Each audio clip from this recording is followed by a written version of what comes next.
Yeah. For reference, I don't know how loud this is going to be, so I'm so sorry if I open it and it is so loud because I know that Dead by Daylight has a habit of doing that. So I'm not very optimistic. Today is a day that today is going to be the day of a day that happens today. Yeah. Don't let anybody tell you that today isn't the day that you day when you today day and you day it today because today is the day today today. You got that? Yeah, me too. Okay, it doesn't sound very loud, which is good. Bum bum bum bum bum bum bum bum bum bum bum bum. I'm not sure if this is gonna be too loud or not. I don't know if there's voice acting. So I'm gonna leave this like this for now. And I can link my account. Did I not already do this? Pretty certain I did. Yeah, I did. I did this earlier. You shouldn't call an ambulance. I'm not having a strong Nond Bond. James Bond's the Nond. It's a new file. What shall we call you? I don't think I can call myself Trap Daddy when I'm playing the game where I hook up with the trapper. What are we gonna name me? What are we gonna name me today, peeps? Because I fear that my previous submission was not a very good one.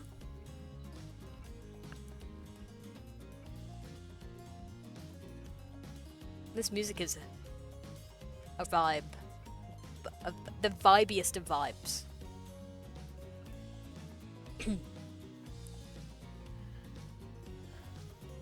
I'm choking on air. Did you guys enjoy me coughing on you? It's not an event that's gonna happen very often, so you best savor it. We can... well, thanks to Names John just bathing a strunk. You're a bit late to the party for that one.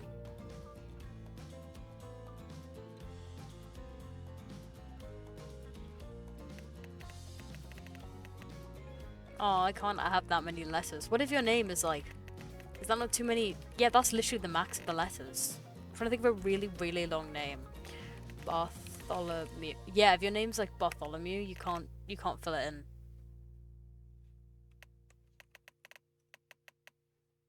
You can put that. Can I even fit my full name?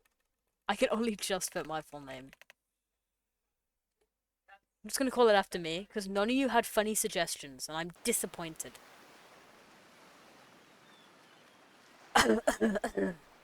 See, I'm a great voice actor. You wake up on the beach, soaking wet. Salt water stinging the inside of your throat, as if you'd nearly drowned. Been there. Don't recommend. Water falls from your mouth as you open it to gasp for air. Like that. You have no memory of how you got here. In fact, you can only remember your own name, but not where you came from, or a single fact about your life. You know what, this started made me think of like that very specific place in the fog with the fog and the killers and the fog and the hooks and the entity and the fog. You guys know the fog? There's fog, right? What you do know is that despite the outrageous beauty of the landscape around you, you feel incredibly sick to your stomach. It's probably all that water. I'm not gonna lie. We're coughing again, boys. Wow, really went down the wrong pipe, huh? Can go down my pipe. You need a minute, or can I go on? Because I can give you a minute. We got plenty of time. Endless time, actually. An eternity, if you catch my drift. Whoa, not now, Ocean. Sorry. May I continue? What if... no. Oh. Please, go on. Okay then. As I was...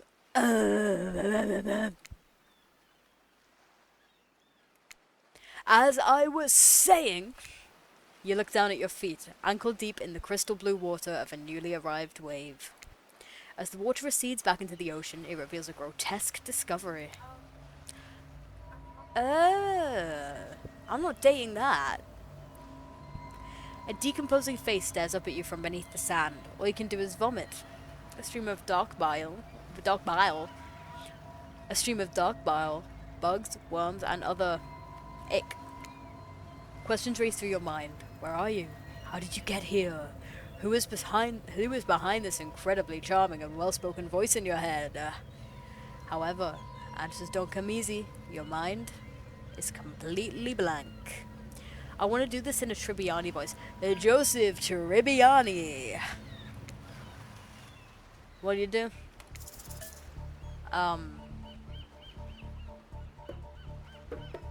Run seems like a pretty good choice.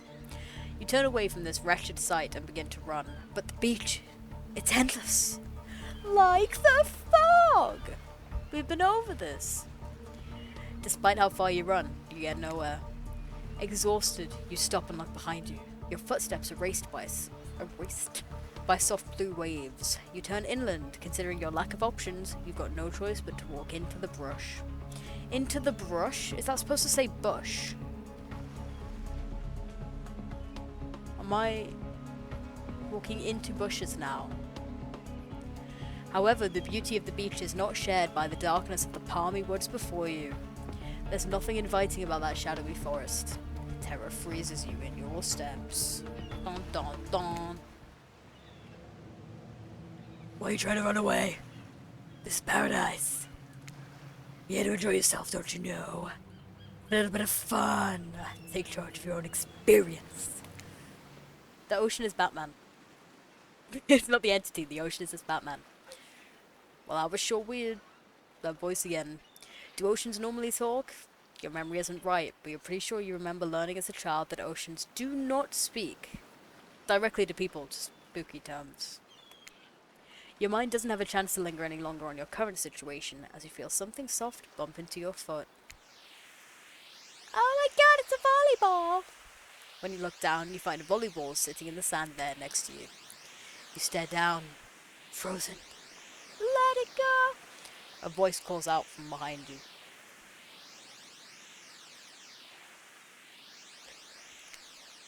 Little help, please? Oh, here comes the Huntress. The Huntress is one of the most attractive characters in the Dead by Daylight universe, and I will hear no criticisms. You turn around, and when you see what's waiting for you, your jaw just about hits the ground. Oh my god, muscle mommy Huntress. Oh yeah. Is that supposed to be Wraith? Oh. I see 2 roots I have to romance already. 3 roots, just for argument's sake. Except for I am Trap Daddy. That was my Steam name for a long time.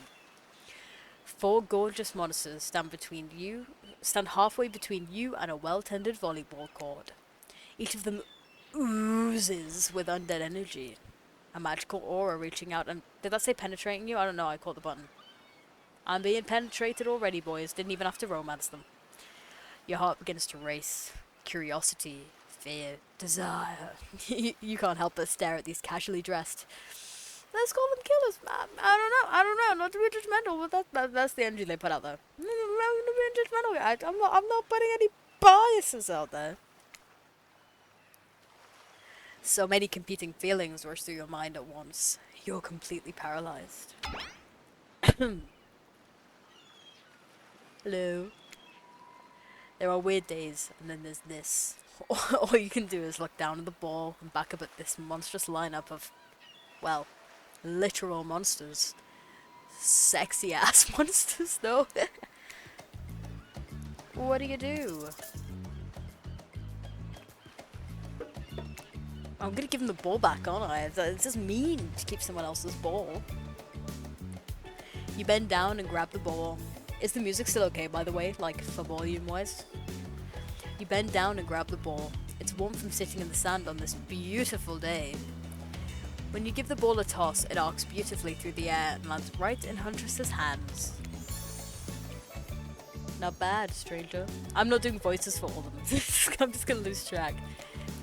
Huntress's muscles ripple as she grips it in her hand. You look her up and down and consider what it might be like to be held tightly in those strong arms. Warm, perhaps. Maybe a little sweaty. But that's okay. It's natural. Pheromones and all that shit, right? Try hard much? Blah. They're speaking directly to you, but you still can't bring yourself to reply. You're entranced. When you snap out of it, you realize that everyone has gone back to the volleyball court. Alone again, you look across the beach at these strange residents who casually batter volleyball back and forth, happily ignoring your intrusion onto their private beach. Should you be frightened? Worried? Excited? I did refer to them as killers, not to give too much away. But at the same time, I am. They're looking very appealing in their own way, and nobody so much as lifted a blood-soaked finger in your direction. Don't be scared, Nico. You are made for this. The Batman voice is not a vibe. Well, geez. Spooky ocean voice says it's not to be scared. I'm sure it's all gonna work out. No good reason not to. You decide to head over and see what happens next. It seems like you've derailed the volleyball game just by showing up. You derailed the game just by showing up, nitwit. And I guess you're also a nitwit. Like, it's best to just go with what Trapper says when he says it. That's a policy I hold for pretty much anyone who always seems to have fresh blood on their hands. But hear me out, and this is where I should have a webcam. So I can zoom in as I say the worst stuff. Fresh blood in his hands just means you don't have to reach for lube, right? Right?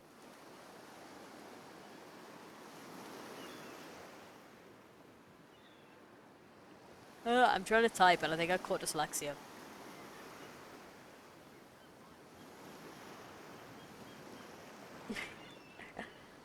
Where's my thing? Hey, don't worry about it. It's all just a game. Existence, that is. Besides, you seem a lot more interesting than a silly game. Okay. What's your deal? What brings you here? You mean they're here to do more than distract from my total domination? I'm picturing... Okay, so the Trapper is a Giga Chad in this. That was Wraith. That sign means he was done with the game too.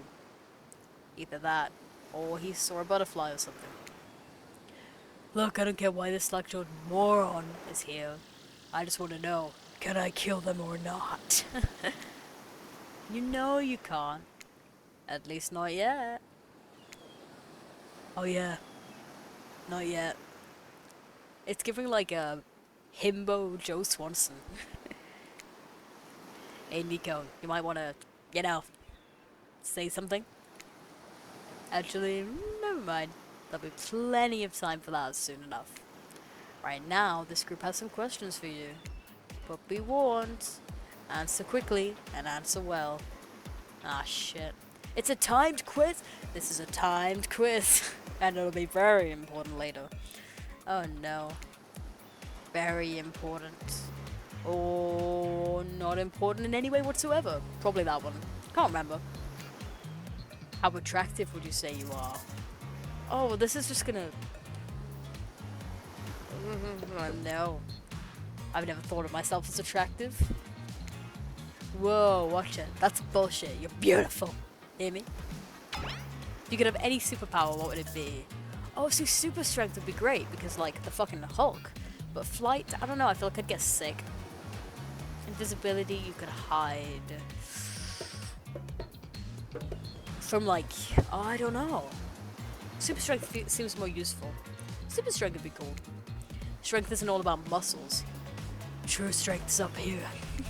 You expect Trapper to point at the head, but instead he taps on one of his huge, bulging shoulders.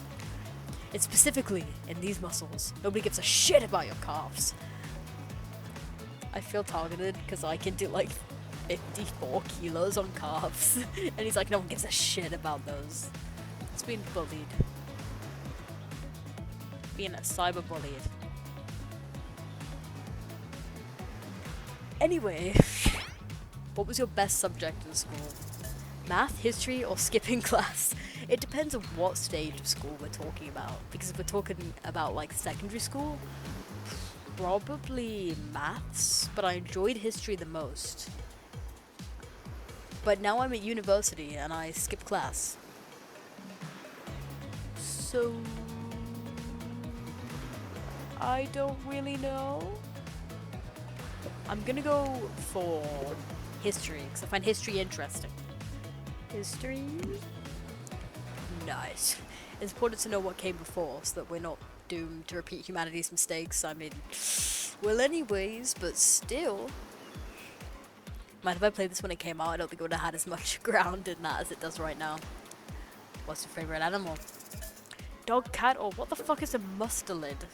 I'm gonna search what this is. I'll put it up on screen for you guys in like a minute. Oh, they're adorable! Hang on, peoples. Hang on. Hang on. I'm gonna find this for y'all. I'm gonna find this for y'all so you can all see what this looks like as well. Because I'd never heard of a mustelid before in my life. I put that on the wrong screen. Oh yeah. Right, bear with me. Bear with me. You guys need to see what this is. I am not leaving until you see what this is.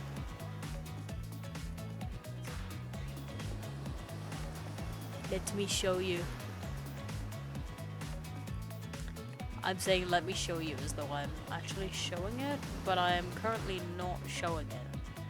This is all gonna be cut out in post, and it's just gonna be fucking like an image just edited like here.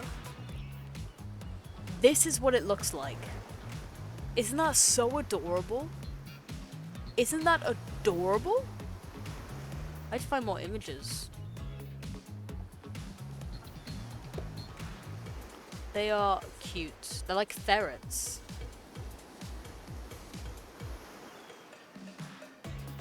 Yeah. It's like somewhere between like a wombat and a ferret. And I love it. It's not my favorite animal though, but I am stuck between dogs and cats because I love both of them so much. I'm gonna say dog because we have 2 dogs and I can't disrespect the boys like that. Dog? You'd look absolutely adorable in a little puppy mask. That is not what I was going for, but okay. What's your favorite color? They don't have my favorite color. Blood red, 3-day-old corpse is pretty great, but I was gonna say green. I was gonna go for green.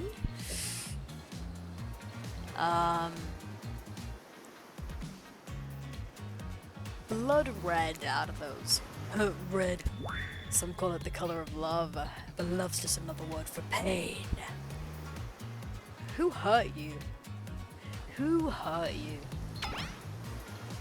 What's your dream job? Astronaut's pretty cool. An astronaut's pretty cool. I don't want to say not working at all because I couldn't just not work, but if streaming could be my job, it would be. I'm gonna say astronaut. It'd be pretty amazing to be an astronaut, I think. It's hard to imagine being farther away from anyone than floating in space. The cold, inky vastness of nothing. Forever. Best flavor of ice cream? Horse flesh? One of these things is not like the other. I quite like vanilla ice cream. My favorite flavor is pain. That's... Bro. He's giving like r/I'm 13 and that's edgy or some shit. Hydrating. Ah. Hydration. Same. Same here. Mine's vanilla. Swirls with pain. I think mint chip is the greatest flavor I ever conceived myself, but not about ice cream, am I right? Alright, posture check. Alright. I also like mint choc chip. Hold on a second. This reminds me. I am right. Always. It's a lesson you should learn before we go too much further. No, it's the lesson you should learn before we go too much further. Don't know why I thought it was the end of the sentence. Do what I say if you want to survive. Pick midship. We're teaching lessons now, narrator. You rascal. Kill or be killed is the rule on this island. Even for faceless voices. Tell me, what's the best flavor of ice cream? Midship. The best flavor is midship. So obedient. I think you're gonna do just fine.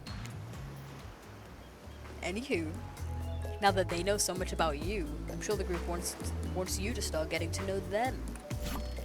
I'm Trapper. I pretty much run things around here. I'm the smartest, richest, strongest person on this whole island. I don't like losers. Loser. If you want to know what a loser is, say hello to Wraith. Oh, poor Wraith. I'm Wraith. I'm nothing like everyone else. I like nice people and loathe big, dumb idiots. He's so pretty. Like, the vitiligo sort of, like, effect they have on him, that's so pretty. I know it's probably just scars, but, like, it's nice. Obviously, I know it's not nice for people to have vitiligo, but, like, you get what I mean. He is aesthetically pleasing to the eye.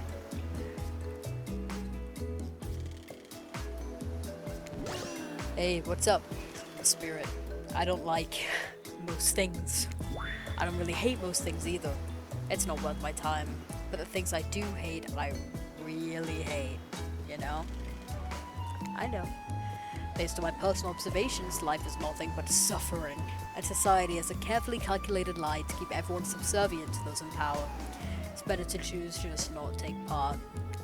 Ouch. Jeez. It's like she was downright murdered by society. She hates it so much. Oh, no, wait. I'm remembering Spirit's story now. Yep, that's almost exactly what happened. Hey, I'm Huntress. Don't let these bums get you down. There's lots of fun to be had on this island, along with lots of love. Is that an invitation?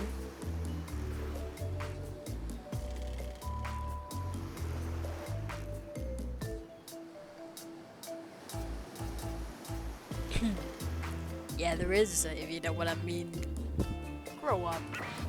Grow a body. I've explained this 1,000 times. I'm dead, but I'm not a literal ghost. I just create a trail of fog. I'm not made of it.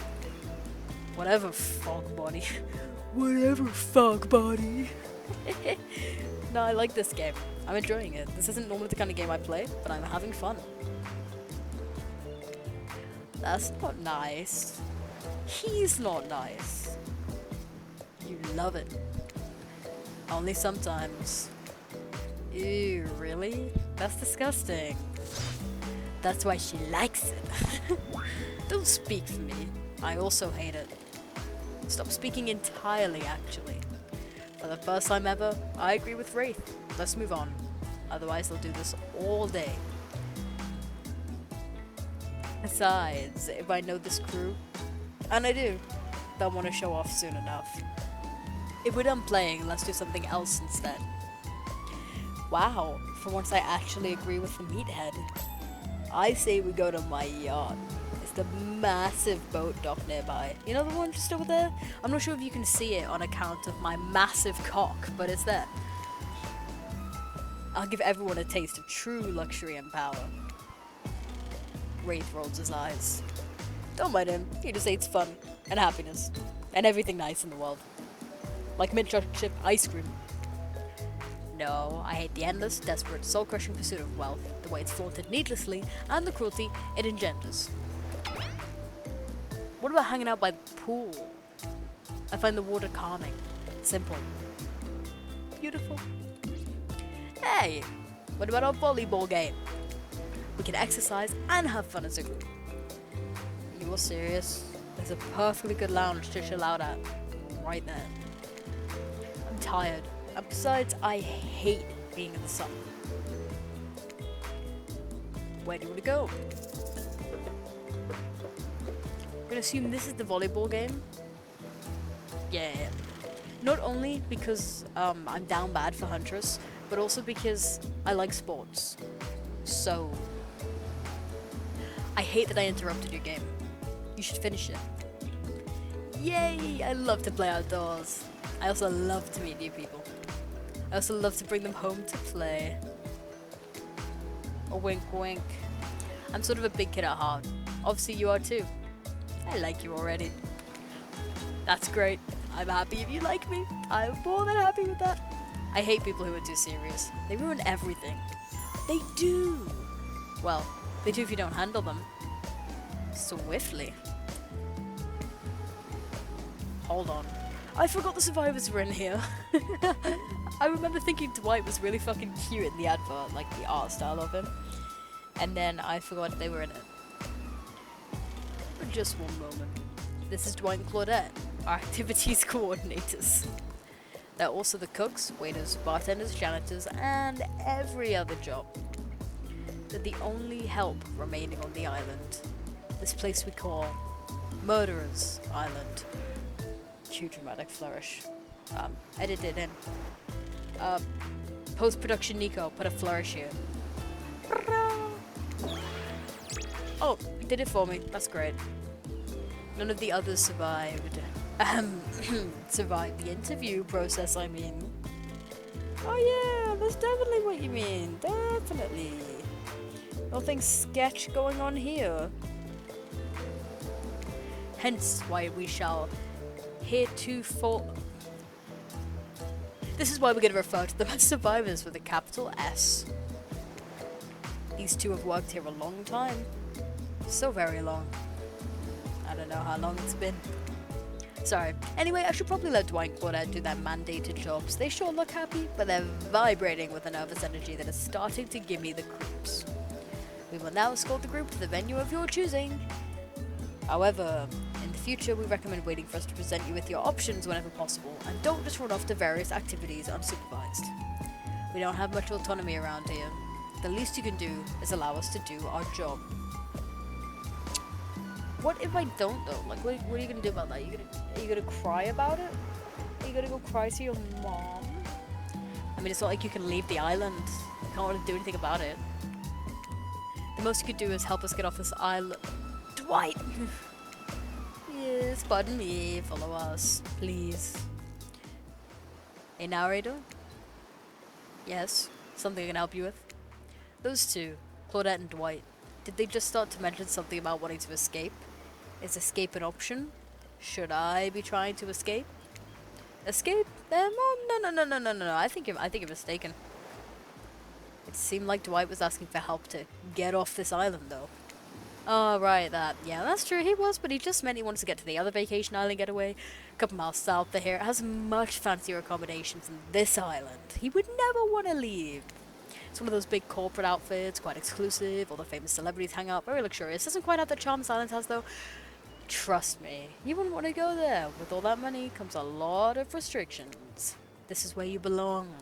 Now, off you go. Time for an activity. On this island, your decisions matter. Mostly. When I agree with them. Not like that other island. So what'll it be? Volleyball. I already decided. Wow. Wow, an avocado. Thanks. It's so exciting to have someone else into athletics on the island. Spirit and Wraith is so boring, and Trapper is so predictable. Relying on brute strength to win games, he has no respect at all for grace and skill. Thank goodness he didn't choose the yacht. Yeah, what kind of person wants to be sitting duck in the middle... what kind of person wants to be a sitting duck in the middle of the open ocean? You're just asking for a sneak attack from an elk. Wondered how long it would take for her to bring up an elk attack. Game's starting up again. Make sure you're watching close. She's really something, huh? Elk don't swim. Live in the forest long enough and you'll see an elk swim. Believe you me. Cheer for me, Q stuff. The killers resumed their place on the volleyball court and resumed the match they were playing before you arrived. Hey, fancy a lemonade? You want to come in for some lemonade? I see you working up a thirst, eyeing those bouncing buns playing volleyball. I am looking at bouncing buns. Yeah. Claudette hands you your lemonade. Ooh, so fresh, so tart. She leans in and whispers in your ear. Who would you bet on to win? I don't know if you can actually hear me. Who's the MVP of your little heart? You're nervous. You don't want any of these killers to hear you talking about them. Or not talking about them. If they're into that sort of thing. Just pick someone. Please. It's not like we've got all day, night, week, month, year, lifetime, eternity, or anything. Who put sand in that guy's shorts? Sheesh. Okay, I think, Huntress? Oh, shoot. Huntress overheard you. I am so sorry, Muscle Mommy. I apologize.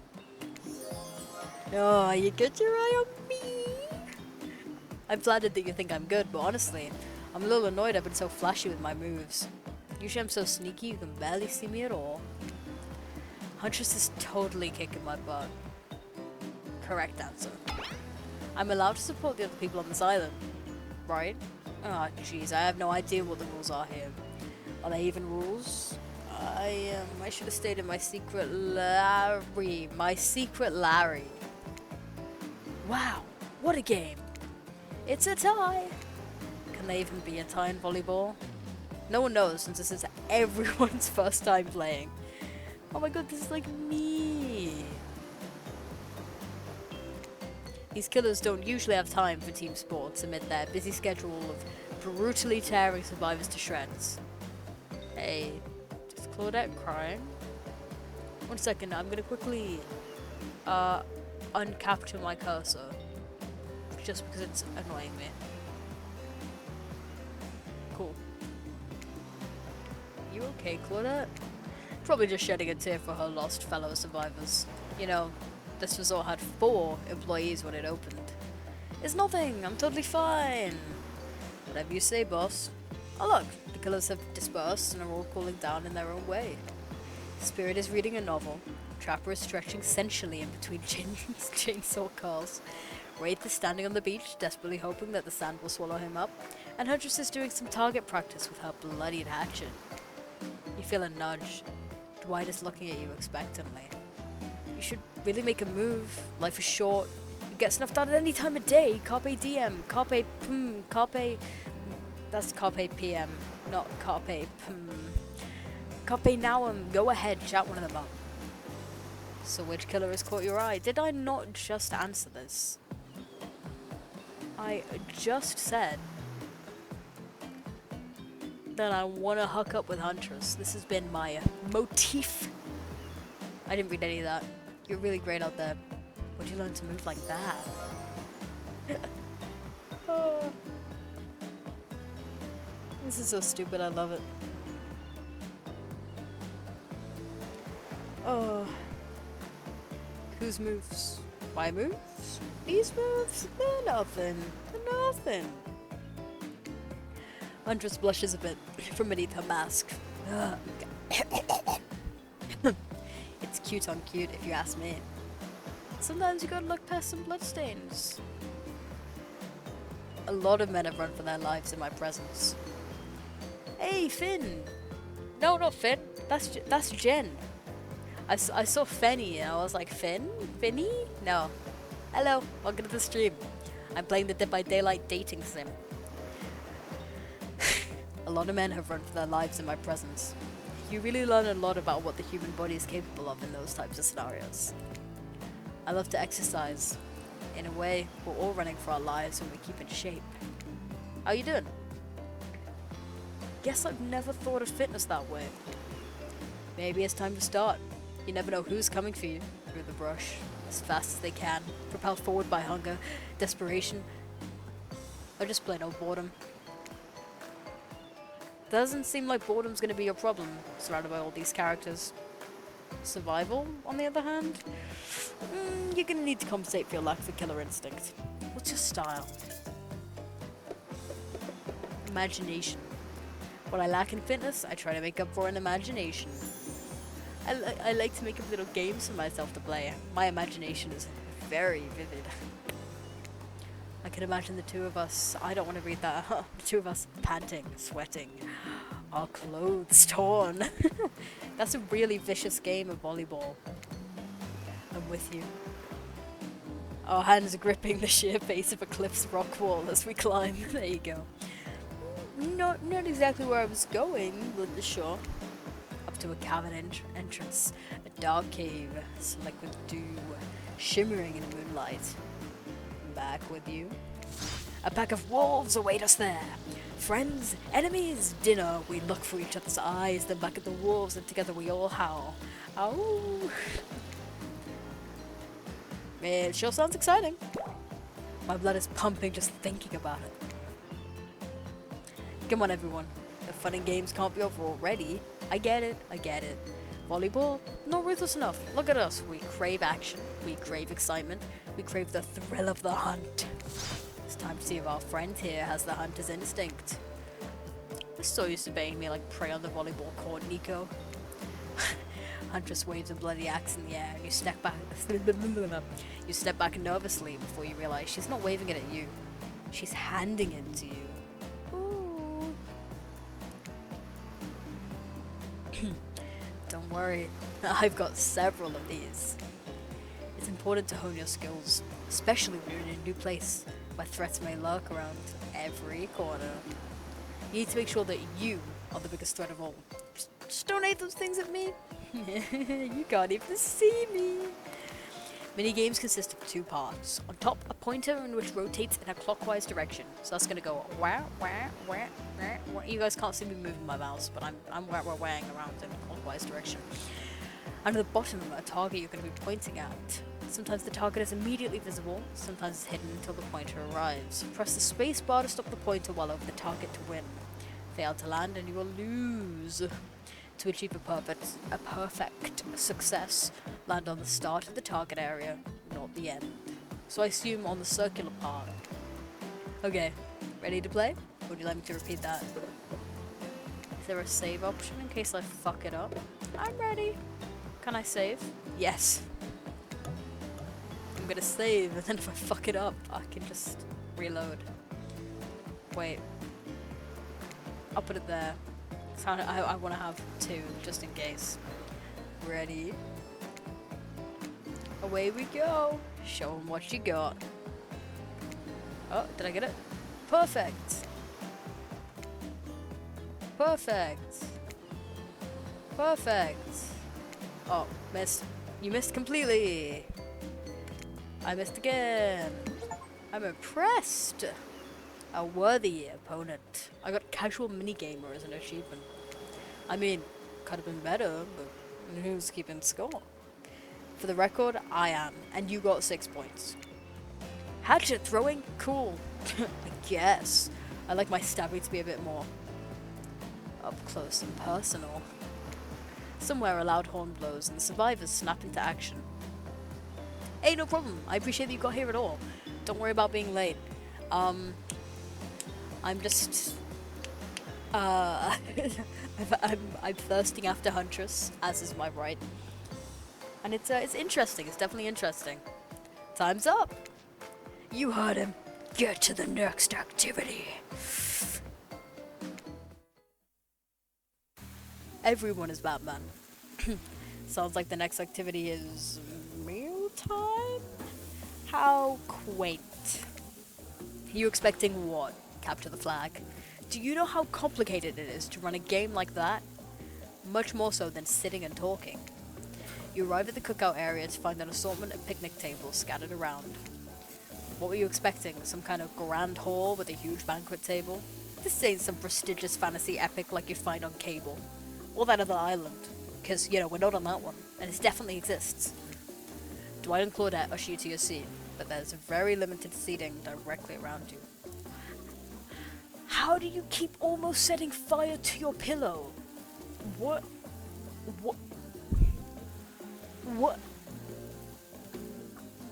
You guys can't see me, but I just turned around and stared at Anthony just to go, what?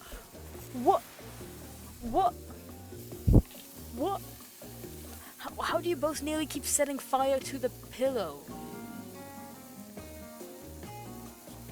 Take your lighter out your pocket. You are both pyromaniacs with no sense, clearly. You are silly sausages. I also have a lighter right here. It has a a Let's Play arcade machine thing on it. It's a clipper lighter. I got an itchy head. 1 second. Gonna take off. I'm just gonna eat you guys. I'm just gonna get really up close and personal while I move the microphone because I'm itching my head where the headphones lie. Hello, everybody. Okay, now I'm not like whispering in your ear. I bet you're really sad about that actually. Dwight and Claudette usher you to your seat, but there's very limited seating directly around you. You moved your candle. Okay, I'm proud of you. And oh great, terrific! It seems that everyone wants to sit next to you.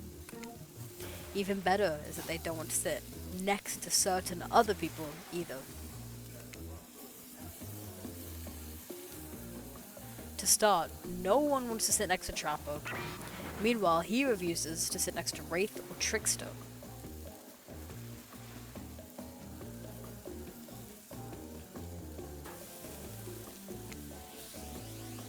Oh. It is my K-pop idol Pretty Boy, who pisses me off every time I'm against him, but oh, he's pretty. We're gonna have to play multiple routes. This is gonna be the only one that goes on YouTube, but I will play other routes on stream.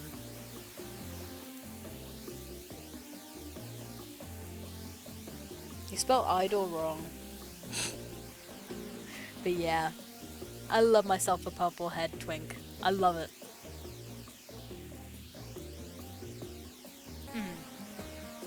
Damn. So yeah, don't use Cacao Talk then. Shit. I mean, to be fair, no, never mind. The Beto thing makes sense. The rest of it, no. Oh yeah, Trickster's here. Surprised? Yeah, well, they don't call him Expected Stir. I'm sorry, even I get nervous around crowds of killers, and my whole shtick gets a little flustered. You know what? My shtick is not getting flustered, but it is moving. Hey there, you're looking good, Nico. Real good. And we literally can't let Huntress and Trapper sit together. No, seriously, their arms are too big. They can't fit at the table if they sit side by side.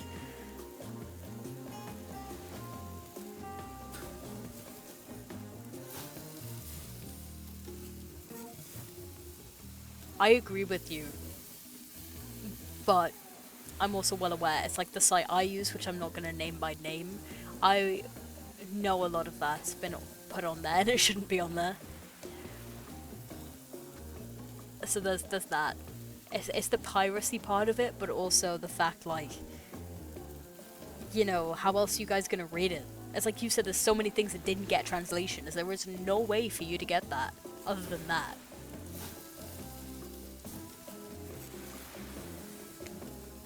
Look at this, we can't even fit everyone on screen at the same time. You probably think it was an error, but it's not. It was completely intentional. Let that be a lesson to you. Every error you think you see is a choice. Got that? Every bug is a feature. Okay, Dwight and Claudette are directing traffic. You sit on one side, the rest of them will sit opposite you. Huntress and Trapper can sit at the ends with their enormous, sexy arms. Normal volume, and then I have the door open. You can just hear me throughout like the whole house. Now that everyone is seated, we can begin dinner. Tonight's meal was prepared slowly and carefully, with both love and hate, for 12 hours over a spit. Hope you will enjoy. We really, really hope you do. Hey, you didn't actually tell us what you're serving. What are we eating? It's meat, seasoned with a specific number of special herbs and spices that we simply can't divulge. But I can, and I think it's 17. My favorite! Meat is good. Meat is murder. Which you'd know, considering what you've been up to. Who are you to get judgy now? I'm just sharing facts. Ah, and you need to murder something to eat its meat, so that's, like, technically true. Right? Technically true is the best kind of true.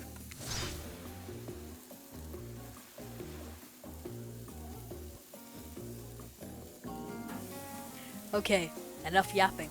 Let's eat. Hey Nico, you're thinking what I'm thinking.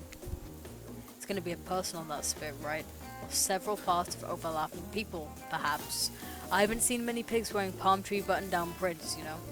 When you look closely at the spit, you spot what definitely appears to be scraps of fabric sandwiched between some layers of meat.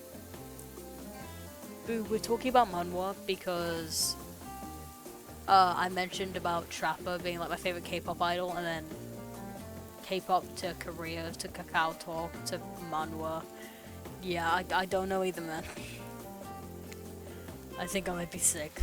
Is there anything else to eat? This took 12 hours. And we do literally everything on this island. Actually, there's one thing you're not doing today. You're not carving up this delectable meal. Wow, he's right for a change. 'Cause I am, with my broad axe. It's the perfect tool for easily chopping anything in twain. First, who says twain? Sometimes I swear it's like we're all from completely different historical eras. Second, I'll handle this with my cleaver. Fast, powerful, and clean. At least it's clean when the meat is cooked. No blood. Ugh, you two and your ridiculous bicep swinging contest. Enough. Grow up. Well, that was a voice crack. Grow up. Obviously, my gorgeous katana is the only option. Obviously. The hell it is. Oh, I'll show you both my katana and send you to actual hell if you like. Please stop. Please. I hate when we fight, or talk, or even look at each other in the eye. I can do it. I have the skull of Azarov. Great.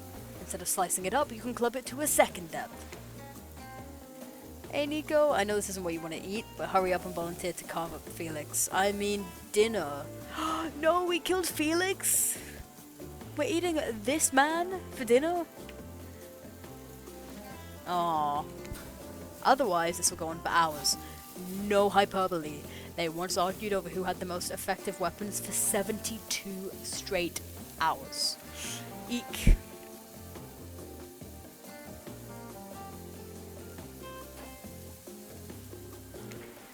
And it doesn't matter which one does it.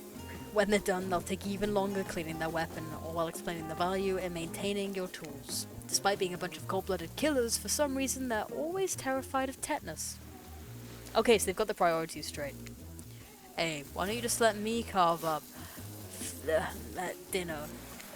Splendid idea. We'd hate for it to get cold. He hated when it got cold. Here's a machete. Freshly sharpened. Is this the mini games again? Yeah. These are they're just skill checks, but it seems to go a lot faster.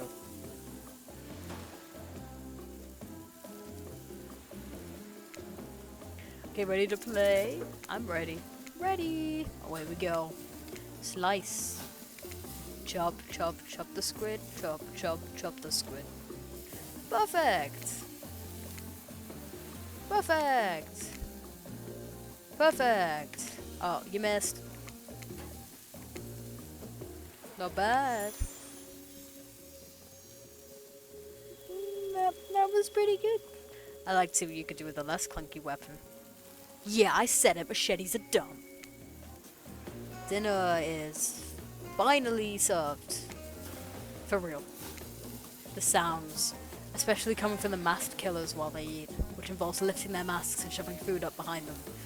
A nasty. Spirit, meanwhile, doesn't even eat. She's the only one who seems to really be embracing being dead. They're all dead, right? This is obviously hell. I mean, come on. We're still trying to be mysterious here. You think mystery comes easy? Claudette and Dwight aren't the only ones here who've been working their asses off to make this night perfect.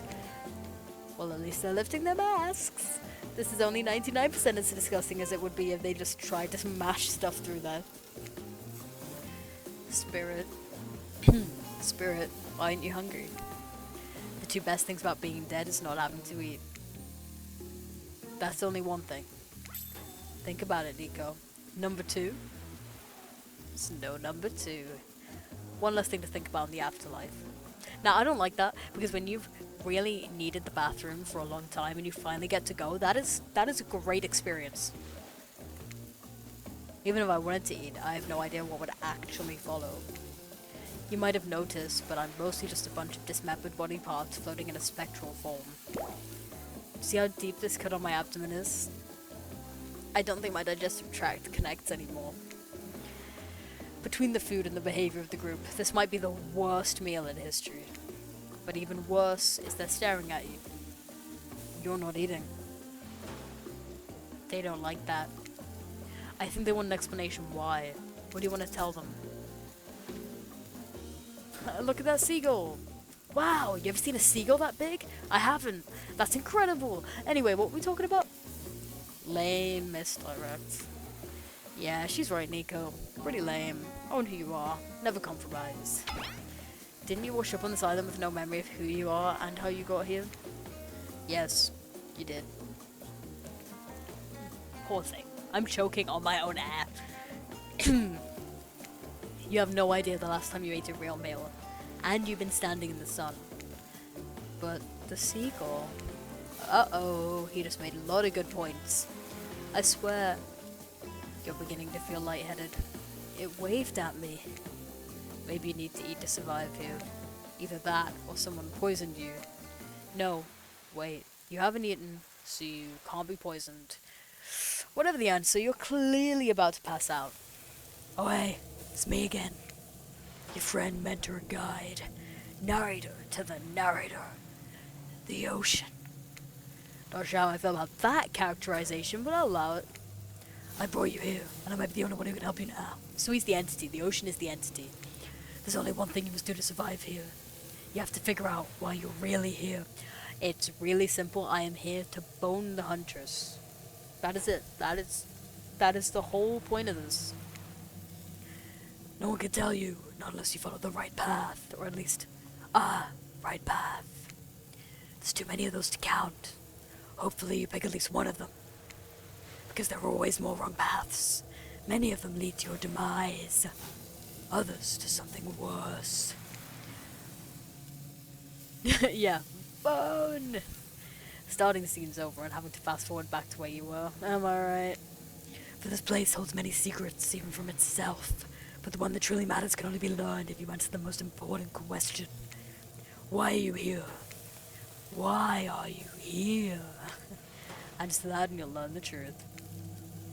The ultimate truth. Vague. Mysterious.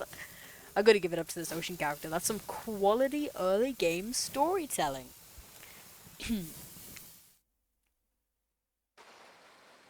You wake up to find Huntress holding a limp body, gingerly pouring cold water into your mouth. Oh good, you're okay. I'm not doing that. Sometimes when I try and care for people, they have a way of ending up less alive than when I started. Which would be a total bummer if that happened to you. It's been so long since I had a normal, happy, healthy, living person around. Usually I'm just falling into the same old routine of smashing everyone's heads open with a hatchet before I really get to know who they are as a person, but that's no biggie, that's no deal breaker, right? But you're not nearly as scared, or too busy writhing in pain to see me for me. You feel nervous in her arms, not just because they're maybe crushing you a little bit, but because she's beautiful. Yes, beautiful. But I was just gonna narrate that fact, not, you know, say it out loud as a single word, like some creep. Beautiful mask, your bunny mask, it's quite gorgeous. Nice recovery, but now that you're awake and talking, you gotta keep this up. Did you make it yourself?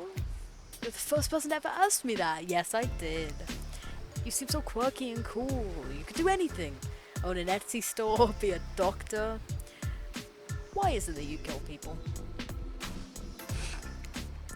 Huntress sighs. You can practically see the memories flickering across her eyes, but she hasn't tried to kill you yet, so that's a good sign. It's all I was ever taught to do as a young girl, so I thought it was right. Even through the mask, you can see that Huntress is blushing a bit. It seems like your line of questioning has made her a little nervous. Hey, you didn't eat much at dinner. Want a snack? Is she a snack? Can I eat her? She offers you some jerky. Probably human jerky, but our spice game's on point because it smells pretty damn good. I'll take some of your jerky. But on Murderer's Island, you might as well eat as the killers do. Plus, you really are hungry, and you can chow down on jerky sensually, right? Absolutely not. I'd love some. After a moment of quiet chewing on what you choose to believe is not human thigh meat, you decide to be bold and ask another question. Have you ever been in a relationship before? Dang, you're really going there? You do not play around, Nico.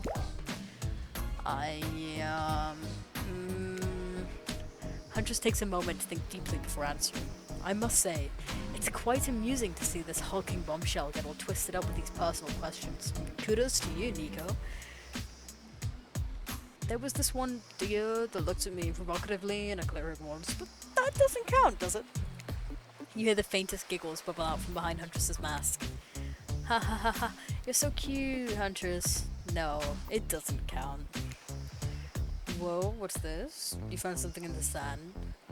Huntress reaches down to pick it up. Huntress reaches down to pick it up. It's a hair clip. Probably left by some little girl who was playing on the beach long ago, who is definitely still alive and not at all dead. You know what? I believe you. I believe you. That's great. She's definitely still alive. We're gonna call her Sally. Oh no, never mind, we're not gonna call her Sally. Huntress closes the bag of jerky with the hair clip. Seems like she's a little mixed up on how exactly this particular item works. Should you go with the flow or show off some of your knowledge of advanced humaning? Okay, sure, a thing or two. You silly goose. You chuckle before reaching for the bag of jerky. You take the barrette off and collect a lock of Huntress's hair, flipping it back into an attractive swoop. Much better. Huntress is so happy that you taught her something new about human trinkets. She touches the clip in her hair with a shy smile. Just as things are really heating up, you hear a flurry of footsteps behind you and you quickly spin around, ready to fend off whatever new danger has popped up on the strange island. Only to find that it's Dwight and Claudette sprinting across the beach. Clipboards, that was not any syllables. Sprinting across the beach, clipboards in hand, which they're waving in the air above their heads. It's very important we stick to the itinerary and attend each event as scheduled. Playing sick for cute flirt points was not a part of this evening's activities. That's strictly slotted in for after campfire story time. At this rate, we'll be late. Playing sick? No time for excuses. Well, there is, but that's scheduled for after what comes after the flirting. Go, go, go! Once everyone is gathered at the fire pit, Dwight and Claudette quickly make an announcement. We're not going to blame anyone in particular, but someone, and I'm not going to say who, so don't worry, you, hasn't been sticking to the schedule. That means that we're behind on time for evening activities, and we'll only have time for one person to share their special spooky nighttime story. Just one story? The story that's my favorite activity! This is a narrative-heavy experience! You're telling us that only one person gets to share? How are we going to decide who? Oh great, we have to decide as a group? That never goes well. Whoever did this, step up now. I swear I won't be angry. I'll merely chop your head clean off. No fuss, no mess. Voice trembling, you realize this is probably it for you, but you embrace your fate. Sorry everyone. I think they're talking about me. To be honest, I still don't understand how this whole schedule thing works. I guess I lost track of time while I was passed out. Been there before. Even though it's taking some pressure off of me, which is an absolute dream come true, is it really fair to pick on the newbie? Seriously, has anything here ever happened on schedule? Even once? Damn it, Donald! Who the fuck is Donald? Dwight, it'll be Dwight, right? If you try to flex that authority gimmick one more time, so help me, I'll snap your head off so quick and then I'll drown you in his blood, Cynthia. Fuss and Muss are back on. You two know I love to hack, slash, and slice. We all know you love to kill. It's almost all you talk about. Nobody named any names. Who even knows any names? Not us. I announced my name. Who's Donald? Who's Dwight? Who even knows? I don't know. Can't be nobody. You can't see me hovering my mouse. Odysseus, is that you? But we still gotta get started on story time, so... Nico, who do you think should go? Ah, damn it, that's a name. Please, pick someone quickly. This tropical vacation doesn't need to turn into a bloodbath. Huntress, I'm gonna choose her for everything, because I love her. I choose you, Huntress. Whoa, whoa, whoa. This entire experience is being carefully crafted to avoid an IP infringement lawsuit. Let's be careful with the catchphrases, will you? Oh, I get it. I choose you, Huntress. I missed a dialogue. Huntress steps up to tell her story. The campfire flickers in her faraway eyes. There is a village outside the deep and ominous redwood. No child dared step foot past the threshold of thick trees and brush that separated safety from the unknown. Grown men that ventured in or often would never return, and the sounds that echoed out into the village were something inhuman. The women of the town told a story to the young children, hoping that it would be enough to dissuade them from curious exploration beyond the boundaries of the village. That is a boy dinner. I don't have anything better to suggest. I'm thinking after stream I'm gonna eat bread.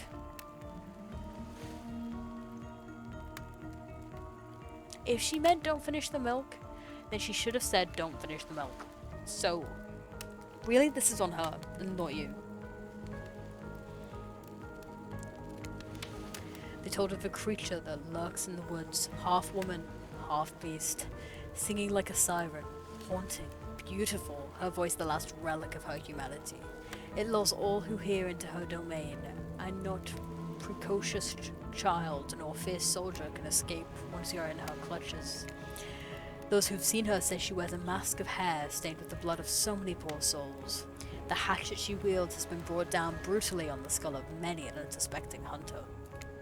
The nightmare doesn't end there, for what's the hungry beast to do in the frigid winters with nothing but hunter meat to live off of? It is said that the Huntress, as the villagers called her, couldn't bring herself to kill the young girls she came across in the forest. Instead, they'd suffer an even worse fate. Longing for a child of her own, she'd bring them back to her secluded cabin to keep them safe. She'd wrap a tight cord of rope around their necks and affix them to the wall. That way, they'd be warm. That way, they'd be out of harm's way. The Huntress would even bring the girls presents, toys she'd pilfered from other bodies, masks she'd fashioned out of things from the cottage, and little dolls made of grass and twigs. But these toys did nothing to quell the children's fear. Within days, the girls would waste away from starvation and dehydration.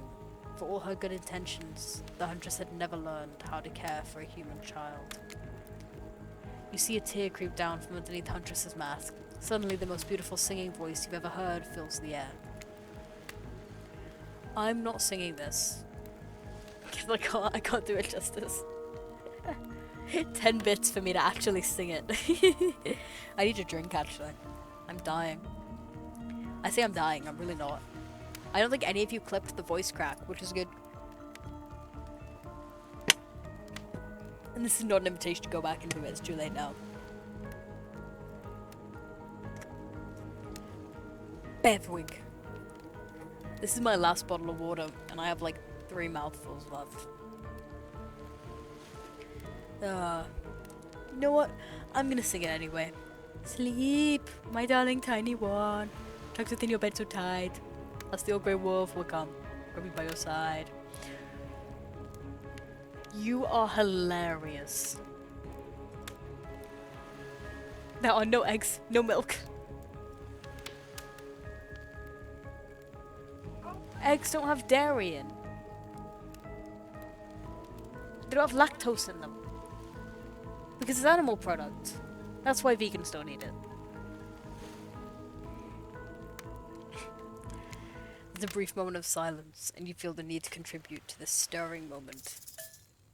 Join in singing.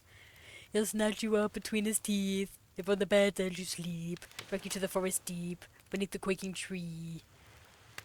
I know there's like a Russian lullaby that she sings, but I don't know how it goes. I haven't been against a Huntress in a while, so Huntress can't believe you know the song. You share an intimate glance across the campfire. So close your eyes and fall asleep. Count the little woolly sheep. Tuck so tightly you must keep, or he will come for you. The song ends and you are both met with silence around the campfire. What do you mean? My performance wasn't enough to keep people engaged? I love that song. Bayou Bayushka, the old Soviet lullaby, right? It's the song my mother used to sing to me before bed every night. But now I must go. The memories. There's so much. On that note, everyone decides it's time to take a break and split up for a little bit so they can all have a moment alone before bed. Everyone leaves and you're alone by the fire.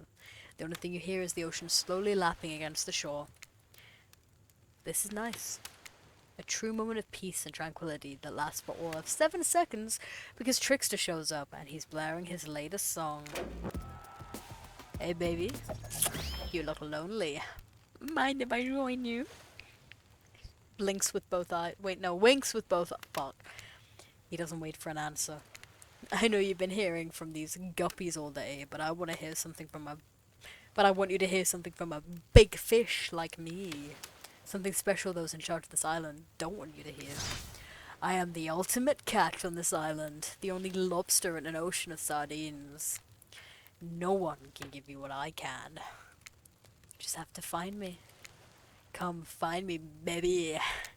Trickster leaves. You're a bit confused about what to make for cryptic clues, but you aren't going to get any time to yourself to think about them just yet.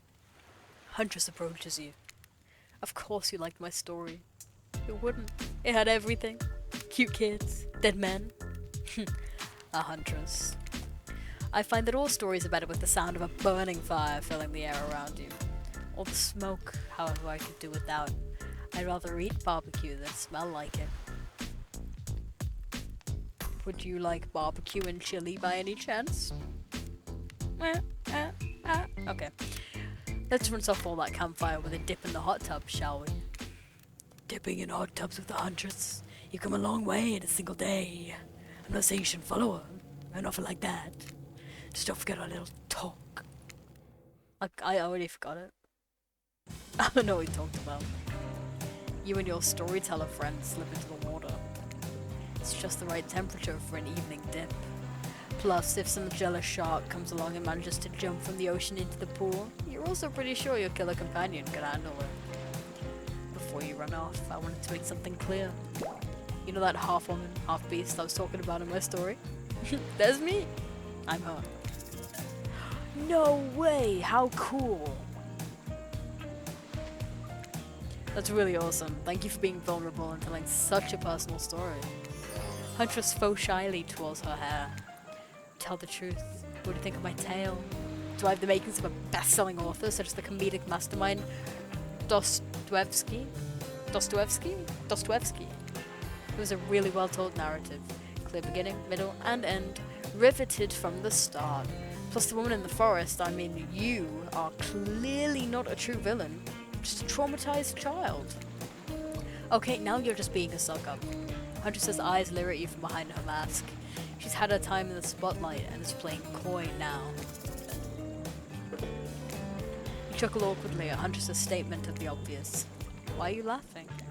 I can't help but giggle when I'm both about to die and also maybe falling in love. You can't believe how awkward this intimidating woman seems right now. It's actually pretty endearing. You notice the temperature has dropped significantly, despite your steamy company. It's a little chilly. Your bare shoulders must be freezing. Let's head back to the fire and put me to bed, eh? We hate to intrude on whatever smooth moves are about to unveil themselves, but it's time for bed. Usually nighttime is when I do my best hunting. But after a day like today, even I'm pretty tuckered out. Will I see you tomorrow, Nico? Only if I don't see you first. Terrible.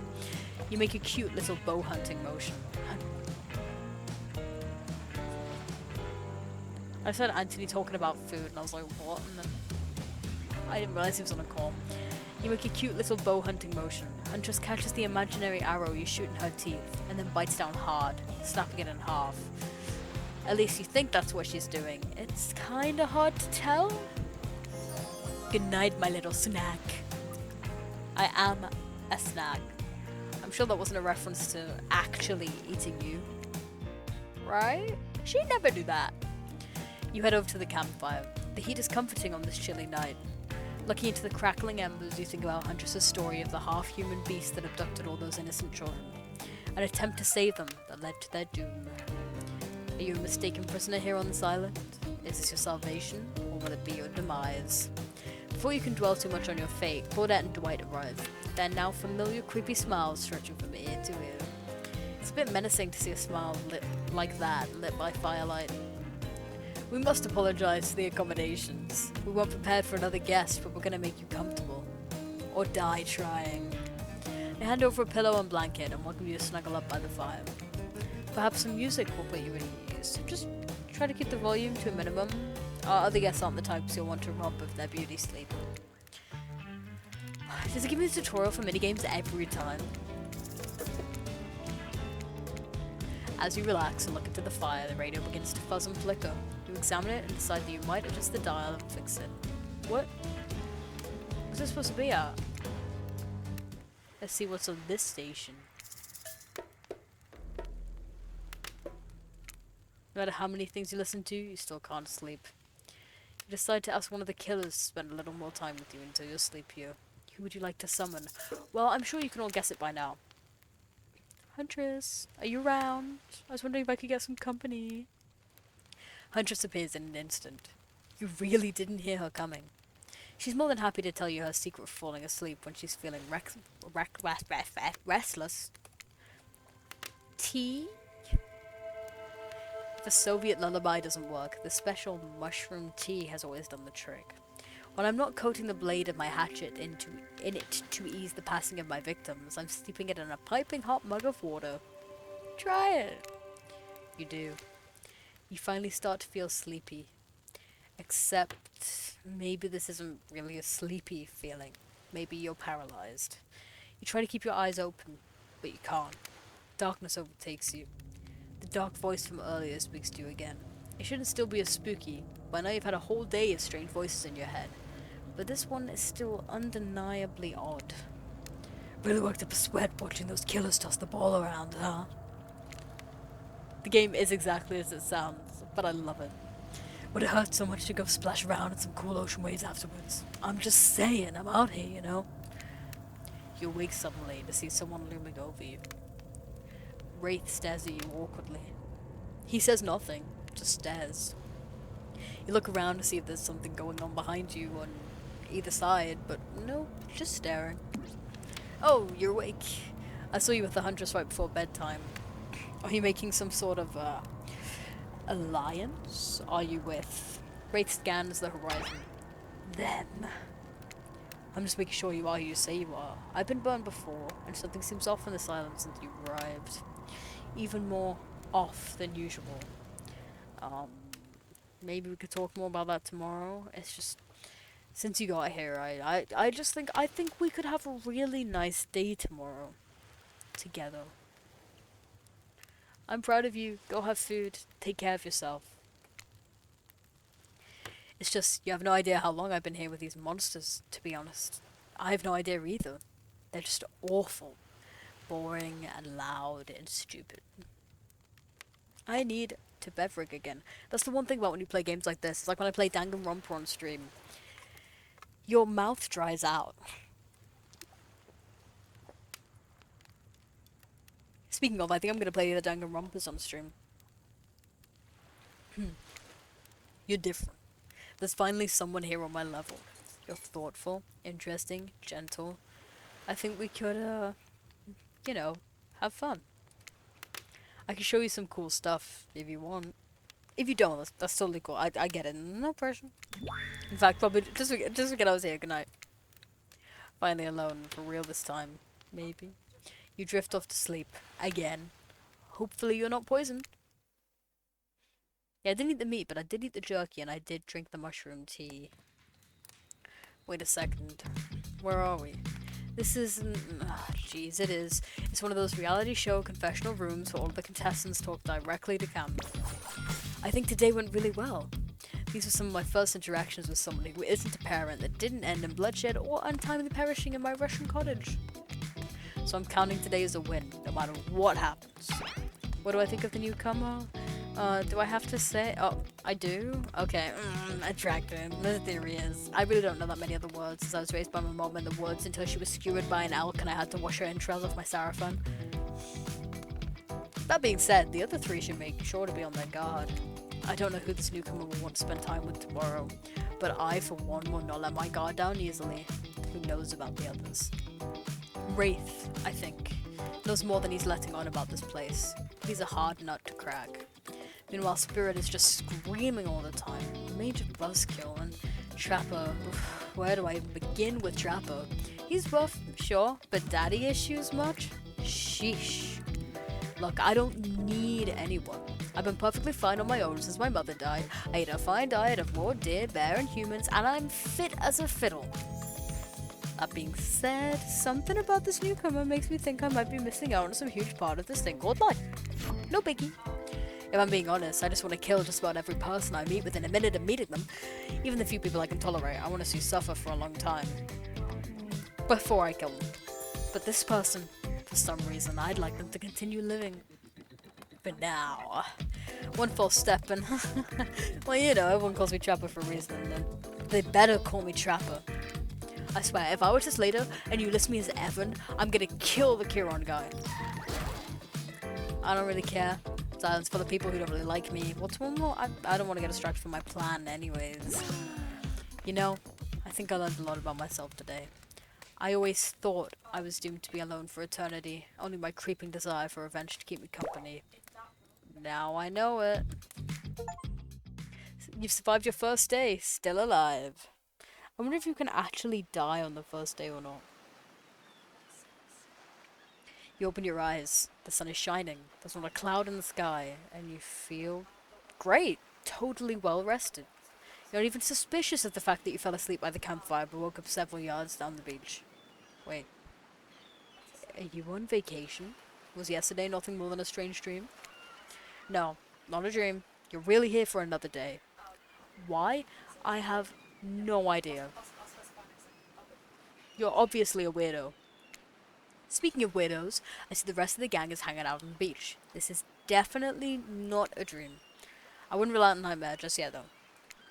At least they make for a sexy bunch, no? And talk about sexy. Here comes Trickster carrying coffee. Morning, beautiful. I thought you might like a nice cup of joe to start this incredible day off right. I feel like he would roll his ass. Incredible day off. I don't think it's supposed to look like that. Trickster seems suspiciously cheerful. I'm sure there's nothing nefarious about his joyful demeanor though. Everyone knows musicians are morning people. I also want to wish you luck. Today's an important one. My only regret is that I won't be a bigger part of it. Budgeting issues. Also, I'm just swamped with engagements, especially on the other island. Trickster winks at you. If you want to ask him how to reach the other island, now is the time. Never mind, he left. Well, at least he brought me a cup of... No, wait, don't drink that! What the hell was that? They don't call him Trickster because he's good on a skateboard. And he definitely didn't get that name because he brings people drinks so they can have a good morning. That was almost certainly not coffee. I don't want anyone casually poisoning, imprisoning, and torturing you. Yet. This is supposed to be a tropical paradise, the type of place you give a 5 out of 5, 10 out of 10, 2 thumbs up, review 2. Not an eternal prison of pain. And please, make sure to leave a review. It really helps with the algorithms. Oh yeah, like following me if you're enjoying the content. That was a sick plug, right? Just trust me. I'm looking out for you. Can we please move on? Hey, wait a second. How did a possibly omniscient, possibly unreliable narrator physically just knock that coffee out of your hand? This is not Parliament, and the floor does not recognize the ocean to speak out of turn at this moment. I need no recognition, for I am the ocean. I dominate the land. I submerge those who defy me and become their watery grave. I'm Batman. Actually, speaking of graves, I'd like to say something of grave importance. Fine, go ahead. Even this place is an eternal prison of pain. I'm not saying it is. Even a place of extreme horror can still receive a 5 out of 5, 10 out of 10, thumbs up review. If it was crafted with love and or that's the type of thing you're into. You know, the ocean's right. A lot of hard work goes into a place like this. I need a drink every time I do Batman. Fucking Batman Ocean. Bocean. Bat Ocean. Bruce Ocean. Bruce Ocean. Ocean man, take me by the hand and lead me to the land. You should really judge it on the artist's intent. And whenever possible, start from the mindset of giving them the benefit of the doubt. Constructing these elaborate simulations, I mean vacations, is not easy to do. Sometimes there are some small bugs or inconsistencies, but that's just the nature of the process. Perfection's overrated. The universe is filled with mysteries. We ought to celebrate those who venture to bare their souls as part of a creative process, with the ultimate intent of making things for our enjoyment, not be overly critical of them. Are you two trying to sell me on this place actually being good? You don't have to say it like that, especially after I saved you from that poorly made cup of coffee. Sorry, we should have been here 5 minutes ago. They always do this on the second morning. Sad, really. Even if they do make some great points. Oh, sure, they make great points, I agree. Can we please move on? Yes, of course, apologies, Nico. The last few minutes aside, we've been enjoying your time here on the island. Yes, I'm not suspicious, there's no option. What an encouraging response. And we're so glad you're not suspicious, because that was definitely a legitimate response. Hey, Claudette, maybe Nico isn't suspicious because they figured out what they're actually doing here. 0 chance. They're still clicking, even right now, to see how you'll respond. Hey, look at that! Yeah, they don't know anything. It doesn't matter though, Nico. We're so happy to hear you're having fun. I didn't say I was having fun. We're all having fun, Nico. Do you hear us? We're all having fun. We do need to ask you one more question, though. We are to sign away our rights to say anything negative about this place. Would you please sign this non-disparagement agreement? No. I will not say anything negative about this island. Oh, wait. What? Give my word that I and Nico agree with the terms of this verbal contract. If I clicked yes, would have had the same outcome. Perfect. Delightful. Excellent. Yes, yes. Hey, Nico, it's still totally cool if you have constructive feedback. Place to leave that as a positive review, because we all know that nobody reads negative reviews of games resort like this. Anyway, I see Dwight and Claudette have gone into a trance, and with the grumbling I hear from your belly, that can only mean one thing. Breakfast. I had to. I'm so sorry, I had to. Perfect timing. Everyone rolls into the dining area to load up those sexy little bellies with pancakes and bacon and... So much for maintaining these beach boats. We're all half naked in tropical paradise. Can we get some strawberries here? A yogurt? Magic powers will only get you so far. Even killers have to watch their sodium intake. You take your plate and sit down, thinking about yesterday, and the whirlwind of feelings you experienced. I'm just saying, if we're eating bacon at this resort, I don't think it's gonna be pig. Yeah, considering where the jerky came from. Danger, dread, disorientation. Disorientation. Yeah, I said that right. It was like going through puberty again, except all in one day on a beautiful and mysterious island. It looks like you're not the only one doing some introspection, though. Trapper stands up to talk about how his day went, in case anyone was wondering. Personally, I wasn't. I'll be honest, I didn't expect you to survive yesterday, so congrats, I guess. Whether you survive today is 50-50 at best. Good luck. Well, that was bizarre. Back to your breakfast. Nope. Now Huntress steps up to talk about her feelings. I feel a stirring inside my animal heart. It's something I've never felt before. It's almost like the feeling right before I go in for the kill. But softer. Warmer. Sounds like it could be love. Or maybe just indigestion from all the raw beef she had last night. Ah, well that surely must be it. No one would weirdly stand up during breakfast. Just like that, here comes Spirit.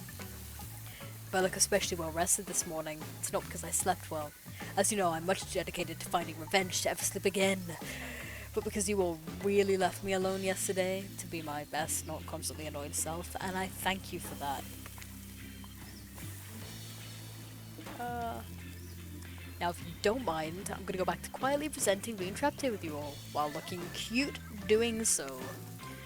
Guessing Wraith has had enough time to work up the courage to speak in front of a group. Ah, perfect. There he is. Take us home, Wraith. I'm glad the introduction of Nico to our island paradise, and yeah, that was in quotations, didn't distract me from my normal routine, ignoring all of you, and vice versa. This place is an eternal prison of suspicion and suffering and no one cares. I'm still the only one asking any questions. I'm asking a question too.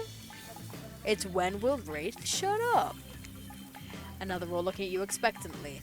Wait, Are you supposed to stand up and explain how yesterday made you feel? I think I need to process everything by myself. I'll see you all soon. Damn. What a power play. Keep on wanting more. You're getting good at this game. Sexy, true to life experience. Shame didn't get to eat any breakfast, but so be it. After breakfast, you head to the hot tub by yourself to clear your head. Yesterday was, in short, a lot. Before you get there, though, something catches your attention. You hear that? Who are you addressing? Me? Well, yeah, I get. Okay, that's okay, right? You know, I might be pursuing a relationship with one of these 4 fine killers, but it feels like the person I'm getting to know the most is you, Naruto. It's only okay in so much as it serves to illustrate that you've lost your mind, seeing how I'm not real, and all. Yeah, I heard it this time. Like these come from behind the pool shed. No, stick it in there, a little more, a little more. Oh yeah, that's it, yes. How does that feel? Intense. Nice. Yeah, that feels alright. This is uncomfortable. It is, thank you. Thank you for adding to that point.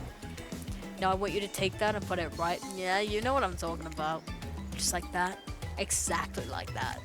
I swear I had no idea these two even do whatever it is they're doing. I'm afraid to look. Please say something so you know that you're close by and can hear everything. Oh wow, look at this super cool bottle of Trickster brand suntan lotion someone left on a chair. Anyone know where I can buy some? Damn it. Oh, come on, a little privacy please. Dwight is panting and Claudette has a crazed look in her eyes. Sorry, I didn't know how little I was here and that I could hear you. Well, you know. Know what? What did you think we were doing? You were doing... I don't know exactly what you were doing, but it sounded like fun? You think 2 people trying to find new ways to kill each other in a desperate search to make their own death permanent is fun? Oops. We get 5 minutes to ourselves every day, and we spend it hoping if we stab each other in just the right spot, we won't get resurrected. I've come to believe the key to finding the exact place we need to bleed out from, and I believe that place is in our appendix. Why else would it be there? Makes sense to me. Did you actually think we were me and him? Dwight? You don't have to laugh that hard. They get it. Yeah, ha ha ha ha ha. I can't laugh that hard because it's kind of late at night. My life is a nightmare, and yet somehow it's never been worse than right now. Let's go, lover boy. I know still our entry wounds, and our 5 minutes is up anyway. Good luck, Nico. You're gonna need it. Hey, if you figure out how to escape this island, please make sure your ghost tells us how. That was both a tragedy and a comedy. A cragmedy. Shut up, I like it. Anyway, where were we? Oh yeah. You're heading to the hot tub by yourself to clear your head. Yesterday was, in short, a lot. So far today has been exhausting too. But you're dedicated to achieving a true centered sense of calm. No drama, no bullshit, just soaking up sun in a heated pool. Today, you're on a date with you. Oh, I like that. I want to be on a date with me. Who would make the first move? And aside from that disturbing thought, all is going to plan until a shadow blocks your precious sun. Spiky tipped like a palm tree is bending over to screw with you. But it's no tree at all, it's... Hey babe, breakfast was weird, huh? Everyone's getting up and how's it got that feeling? What's that about? Some kind of forced check-in with the group? I don't like it. Fishy. Kinda lazy. Whatever though, breakfast is dumb. No one should eat before noon. Or after 4 PM. Yeah, I do intermittent fasting. I do intermittent fasting. You see my abs, by the way? Maybe you can see them later at my private stage on the other island. You know, IP Island. Where the Hollywood celebs hang out. If you play your cards right. I could give you a private show.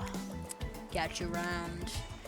His abs are pretty amazing. Gotta give him that. And the blow-up bat. Threatening, but adorable. Makes for an interesting silhouette. Genius design. He's a psychopath, just like the rest of them. You don't gotta give him anything. And we're not best friends just because we had a little talk about doing a little talking. It's not an open invitation to go smashing the fourth wall every 5 seconds. Okay, now that guy is gone, we've got some ground rules established that we're definitely gonna abide by. Time to lay back, take some deep, slow breaths, and... Nope, another shadow. These people will not leave you alone. Let's see who it is this time. Ah yes, Huntress. That makes sense. You two have gotten pretty cozy. We should get out of here. I know a place is quiet and out the way. No one allowed to hunt us. I mean, hear us there. Doesn't that sound intriguing? But immediately a flood of worry floods your brain. Should you pack a picnic? Bring a swimsuit? A pocket knife? You decide to bring as much as you can. You may have to make a run for it at some point, and you should be prepared. But of course, you rushed up on this island with nothing but the clothes on your back, so you've got nothing to gather. Are you really ready for this? I mean, they call her the Huntress, not the Hugstress. Hilarious. You look up at this towering goddess, trying to form a sentence, when suddenly, before you can decide if you want to go off with her, the trapper interjects. I demand that you reconsider. Why settle for a bunny with a hatchet when you can have everything you've ever wanted? Tough choice. You weigh your options quickly, because you can only go on one date today, and you also don't want to be hacked to pieces for saying the wrong thing. It's always good to remember that these are all cold-blooded killers, but you know what they say, when life gives you lemons, you make lemonade. And then die a horrible, retching, writhing death after drinking it because the lemons were poisoned all along. Sorry, the signs really got me tilted. So who will it be? Huntress, obviously. I gotta go with Huntress. Whee! Oh, is that blood on your mask or are you just happy to see me? You and Huntress make your way to the secluded beach house. Your heart thrums in your chest. Don't look it up. Thrums is a real word. I swear. Are these notes of excitement or terror? Isn't it fun to mix the sexy and the horrifying? Huntress is quiet as a mouse as she guides you through the island forest. You struggle to keep up with her. She moves like a jungle cat, all muscles and silent leaps across thorny bush. She halts suddenly, and you crash into her, having been desperately trying to keep up. You follow her gaze and realize that you've arrived. A cabin in the woods? Obligatory in nearly all horror films and stories, and you've come here willingly with a fearsome killer. Great job! Cabin's cozy, but something seems off about it. Can't quite put your finger on what it is. Huntress stares at you through her bunny mask, cocking her head to the side as if trying to gauge your reaction to her hideaway. You gonna invite me inside? Why do you need an invitation? Are you a vampire? No! Oh. Is it just me or did Huntress seem a little disappointed? Didn't peg her for a lover of the Fang, but hey, I don't judge. Didn't peg her at all. Hardly know her. Come in, let's explore. You follow her inside. It's creepy, rickety, and definitely not up to code. But it has a certain homey charm. You're quite the decorator. She blushes. Indeed she is. A chandelier made of bones hangs delicately from the foyer ceiling, and a collection of trinkets lines the mantel. Something tells you that the people who once owned these things are not of this mortal coil anymore. Could you be Huntress's next victim? The thought gives you a wicked thrill. Ooh, hey, she's looking at you again. What do you think of my collection? I could learn to like this. I could certainly learn to like this. The whole place, it's quite tactile. There's so much to look at. The organized chaos makes me want to craft things with my hands. I need like it here. You have the eye of someone who appreciates fine, stolen things. I can't wait to go treasure hunting with you. Could find so many more goodies on the island. But first, what do you think of the other killers on the island? I mean, Trickster's pretty out there, but everyone else seems like they have interesting backstories and whatnot. A little gossip, huh? What are you playing at, Nico? Huntress considers this for a beat. She seems to have two modes, thoughtful and explosive. You hope to never be in the splash zone where the explosive part emerges. Why? You jealous? Yes, absolutely. Before you can answer, the house begins to shake. Huntress loses her balance on the termite-infested floor and falls into your arms. You are not mad about it. Before you have time to enjoy taking this moment in. Crabs, we have crabs. Oh no, it's an attack! A horde of killer crabs invade through the crevices in the poorly constructed cabin. They race at you in Huntress and swarms, clacking their razor-sharp claws at you. You attack quickly. What will you do? You step in front of Huntress, prepared to use your body to shield her from the onslaught of Crabbage. I'll save you, Huntress. Oof. Huntress can take care of herself. It's sort of her whole thing. Haven't been paying attention. Hey, save some fun for me! Huntress is immediately between you and the crabs, hip checking you out of the way before splitting open crab shell after crab shell like your uncle at an all-you-can-eat seafood buffet. Huntress sits down on the wicker couch and begins cleaning the guts off her hatchet. It's an obligatory scene for every killer. You're just happy not with the source of what she's wiping it off. Looks like we're having crab for dinner. She doesn't smile at your joke. She has that ponderous look on her face again. You join her on the couch. Man, sometimes those near-death experiences really get me thinking about what I want in life. I think I'd really like to start a family one day. How about you? Maybe one day with the right person. Maybe one day with the right okay, start again. I mean, it's a life-changing decision. You have to make sure it's right. Huntress smiles coyly. Good answer. You never know what kind of widows are out there. What you like as a kid? You try to imagine this giantess as a meek child in a puffer coat wandering around the forest. Huntress chuckles, a laugh quite cute and soft. I was so innocent. We hunted to survive, then went back to the cottage, and Mother would tell me stories, and we drink tea, and imagine life far away from the woods. Somewhere like this. I suppose I finally achieved what she always wanted from me, but since coming here, something feels off. It's beautiful and warm, and everyone is so attractive, like thirst traps galore. But don't you get the feeling that something is coming for us? Oh no, she's onto you. But onto you about what? Swirling memories rush through your head. Nightmares, visions of a dark cloud. Claudette and Dwight's vacant stares that belie some sort of hypnosis. Quick, validate her theory or try and push it off. Totally! I think you're onto something. What do you know? No, what do you know? How long have you all been here? Do you remember anything at all about why we might be here? I've been having these dreams, seeing things. I think we're all serving some greater purpose here. Huntress feels a strange object that she stole from near the stage where Trickster performs. It has some strange symbol on it. Truthfully, it doesn't seem that strange to you. It's just a glass bottle. However, the label is interesting. She hands it over to you, but before she can explain her theory, Claudette and Dwight burst in on you and interrupt. We have a dramatic announcement! But it needs to happen back at the beach. Of course it does. Just gotta cock block me. You arrive at the beach and realize you were set up. There's no big announcement after all. What we have here is a good old-fashioned rivalry. It's true! Exactly like that voice that we cannot hear and certainly aren't referencing says. We were forced to interrupt your lovely date by another killer. They're here, and ready to make you an offer of love you won't be able to deny. Trapper emerges from the water. See in slow motion? He's pure thirst. He's Paul Newman on horseback. He's Denzel on the cover of GQ. Manliness brought to life. That was the gayest way I could have said that. Also, is he holding his breath under there this whole time, waiting for his cue? That's commitment to a bit if I've ever seen it. Heard you spent the day in a quaint cottage. That's cute. How about a quaint mansion? Or better yet, how about one on each continent?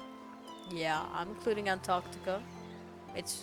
I'm really, really rich. Think of how cozy we can get there in a snowy 10-bedroom chateau. One of those pools that's half indoor-outdoor, but nice and warm throughout. That way you can kill a mama polar bear from the outside while watching her cubs cry over her body from the inside. Wow, Trapper's the real deal. And by real I do mean really, and by deal I mean evil. Plus, you really want to hunt for your food for the rest of your life. With me, you get it both ways. Savagery, and someone to clean up after you. Sounds nice, huh? Ugh, as if. That life isn't for me, bro. I'm very impressed you can speak with implied quotation marks. Very cool. This guy's a total douche nozzle. Try hard much? He's like the turn... That's the wrong off. Oh, he's like the turn of the century Pacific Northwest version of a Wall Street bro. Trust me, it tracks. Patrick Bateman with a huge ship on it. A huge ship? Is it that yacht that we were talking about? Patrick Bateman with a huge chip on his shoulder. You wouldn't go with him if he was brandishing a cleaver at you. Oh shit, he is. Okay, I just saw the hydrate, so I will take a beverage. I will take a sip. You probably just heard the slight slosh, so I hope that that's proof for you. That's the best I can do. Like I said, I tried to set up a webcam and I couldn't get a good angle. Thanks, but no thanks. I'm into a quieter lifestyle. I relish my independence, and I don't need someone to wipe my butt for me. You run back to the huge arms of Huntress. She hugs you tight. So tight you think you feel the life leave your body for just a moment. But it hurts so good. You know what? I'm impressed you stood up to me. I appreciate someone giving me that totally honest opinion, even if that opinion makes me want to carve out your liver. And the butt wiping comment? That's not what I meant by clean up after you. But I'm hiring someone to do that for me the moment I get home. Trapper leaves and you turn to Huntress, walking in slow motion back into the water. It's pretty weird. Yeah, you just gonna stay in there all night? Shall we continue our date? Yeah, let's do that. Huntress leads you back to her cabin. You thought you'd remember the way, but it's like the forest has completely changed. Nothing is familiar. Better not get lost out here. Can you believe that guy? Classic Trapper pulling a move like that. I'm so glad you chose me though. I don't think we've explored all there is between us yet. She winks a bunny masked eye and skips you up onto her back. I just realized, is this game not actually fitting the window? 1 second. Yeah, it is. That's okay. Cool. Huntress runs through the woods with you, piggyback riding her. I'm riding her! That's a step in the right direction. The wind ruffles your hair. Animals clear a path for the mighty woodswoman as she races by like the lead from that famous teen vampire drama in that one scene where he calls her a spider monkey. Huntress doesn't call you that. Better hold on tight, spider monkey. Whee! Eventually, she gently lowers you to the ground and you take in your surroundings. A wooded clearing in the forest. Huntress prances about like a deer in a meadow. I like to come here sometimes to clear my head and hack up a few cute woodland creatures. Foxes are my favorite to slaughter. I think they're so cute and sly, but I see right through them. Just assholes. Great with hot sauce. Huntress hears rustling and darts off to find its source, crouching down low like an animal. Now you're alone in the middle of the forest. Which would you come back from again? No idea? No? Just that the direction is all off. A mellifluous voice floats through the air, landing upon your ears like syrupy honey. Come find me. What? Not bad. Not bad. Not bad. You entirely miss. Perfect. I hit it. Yeah. Tag. You bop Huntress on the shoulder when you find her. She high-fives you. You trying to date this young lady or just bro down all day? You're so good at hiding. I'm having a real blast. Thanks. They say it takes 10,000 hours of practice to get good at something. Hey, they do say that. That was fun, huh? Keep trying to just relax and have a good time, but that's really hard for me. Anytime I let my guard down, something terrible happens. What about if we let our pants down? Come on, I was trying to have a serious moment. Is it all jokes with you? Sorry, it's adrenaline from the game got me in a mood. Read the room wrong. Look, Claudette and Dwight are back. Okay, we swear we're here for a good reason this time. Yeah, no one is manipulating us this time. It's just time for dinner. Come get some grub. How'd I fuck it up? What a fun day you've been having. I can see it written all over your face. You're shining. And that's not just the remaining anxious sweat from spending all afternoon courting a psycho killer. No, you are really feeling this whole romantic experience. Don't worry, I'll keep your dirty little secrets. But enough gentle ribbing. It's time to get back to business. All the appetizing singles have arrived for dinner, including Trickster. Wraith is here too. Poor guy. We're not going to do the gag where we cram them all on screen at the same time again, so just believe me, they're all here, they're just as sexy and demented as you remember them. With your love on the line, everyone's being very careful not to offend you by saying the wrong thing. Congrats, by the way, on getting this far. I'm as surprised as you are that these four are falling for you. No, not because of your personality, but because you just met them yesterday. However, since Wraith seems like the biggest long shot to end up holding onto your heart, he throws caution to the wind and speaks up. It's a pretty small consolation prize for being the least loved killer on the murderer's island, but hey, letting them have this one moment in the spotlight is the least we can do. Is the least we can do, yes. And heaven knows they won't do any better than that. I'm sick of watching everyone else gorge themselves while I'm preoccupied with, trying to get to the bottom of this never-ending nightmare, so tonight, none of that. I'm not really hungry anyway, so I say we just do a simple salad or something. The green kind, not the mayo kind. Mayo's gross. I'm fine with just lettuce. It doesn't have to be fancy. Not iceberg though, it has no nutritional value. Letting Wraith choose was a mistake. That's on all of us. Dinner will be served shortly, but certain power brokers would like to know about your day. Would you like to share your day with the rest of the group? You've had an interesting day, that's for sure. But how will you describe it to the others? Say too much or too little, and it could affect your standing with the group. Okay, but don't just sit there saying nothing. Nothing is not an option.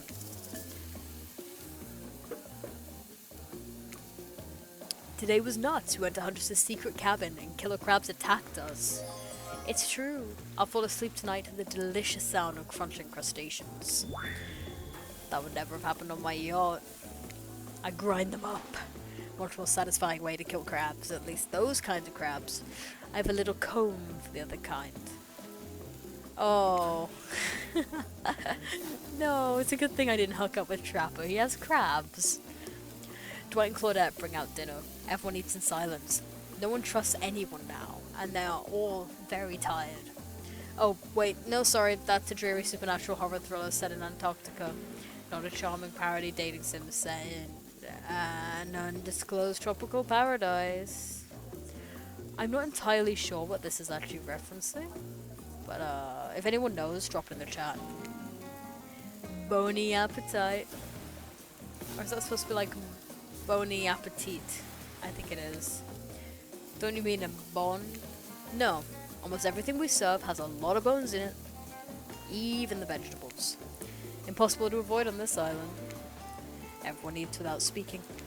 Tensions are rising, both the sexual and deadly variety. When everyone finishes, Dwight and Claudette come back to clean up the table. They linger around you as they pick up your plate, take your napkin, and dust crumbs off the table. What would you like to say to the servants? Your top-notch service is much appreciated. Everyone, if you'd please be so kind as to follow us to the fire pit, we'd greatly appreciate it. Hang on, getting a Norton pop-up. You can go willingly, or you can go unwillingly. You have no choice. Tough cookies. Did you have a choice in how you said that, dweeb? Yes, and I immediately regret how I did. Good. Something needs to change around here. Fire is rebirth. Fire illuminates the soul. I hope the fire isn't too smoky. Smoke hurts my eyes. I have pretty sensitive eyes. I was horribly afraid of it. The fire. I mean, not my eyes, because of childhood trauma involving fire and not eyes. And finally, everyone starts moving towards the fire pit, if only to get away from Wraith's complaining. You take a seat on a comfortable log, feeling the fire's heat against your skin, and wait for other killers to take their places, wondering who will want to tell a story this time. Will narrators tell a story? I bet they've got a stunning creative mind. Hey, you think, are they allowed to simply place thoughts in my mind like this? Doesn't seem fair. Everyone makes their way in, but something unexpected happens. Nothing. Nothing happens. Something almost always seems to be happening here, so nothing is probably not a great sign. Oh cool, and now everyone is looking at you. So, do something. Should I pick someone to tell a story, or we could play charades? Boggle? Well, we were actually thinking, why don't you tell us a story? Wraith points his spine and skull staff thingamajig at you. You duck out of its way. Who knows what that thing can do? Probably shoots lasers. Try not to bore us. We're just very interested in you. Don't speak for me, Huntress. Now you can't tell if you're warm from the fire or if it's your nerves heating up. I know the fire is right here, but maybe if we stop talking about it all the time, we can start to pretend it's not here and doesn't, threaten to burn us alive. He's not supposed to hear me. Get out of here, Wraith. Nico was about to make an important decision about telling a story or not. Fine, I'll tell a story. I hope it's a mystery. Okay, so what kind of story do you want to tell? Adventure. Alright, you like your Dwayne The Rock Johnson movies. How about some adventure? Now we're talking. It's not my favorite, but I respect your choice and will nod politely. You don't have to say that, Wraith, just nod politely. Okay, ready? Here goes. Where's Huntress? Does she not like that? I really like to go fishing. Solid hobby, great foundation for a story, for sure. You pause. Everyone is waiting with bated breath. No pun intended. Oh wait. That's it? Not much of a story. Barely even a thought. My pun was better than that story. You sure that's all you have to say? No, I was kidding. So what type of story do you want to tell? Romance. The gentle kind you can bring your kids to without worrying about if you're going to really screw them out. Boo. In case we're confused, this was not like a I'm a ghost boo. Just a you suck boo. There was once a newly elected Prime Minister in England. He was single, which was quite strange for a leader of his stature. Is this gonna be a David Cameron fucking a pig joke? Nope, okay. One of the first few months of his tenure, he started to fall for one of his assistants, a girl from the wrong side of the tracks.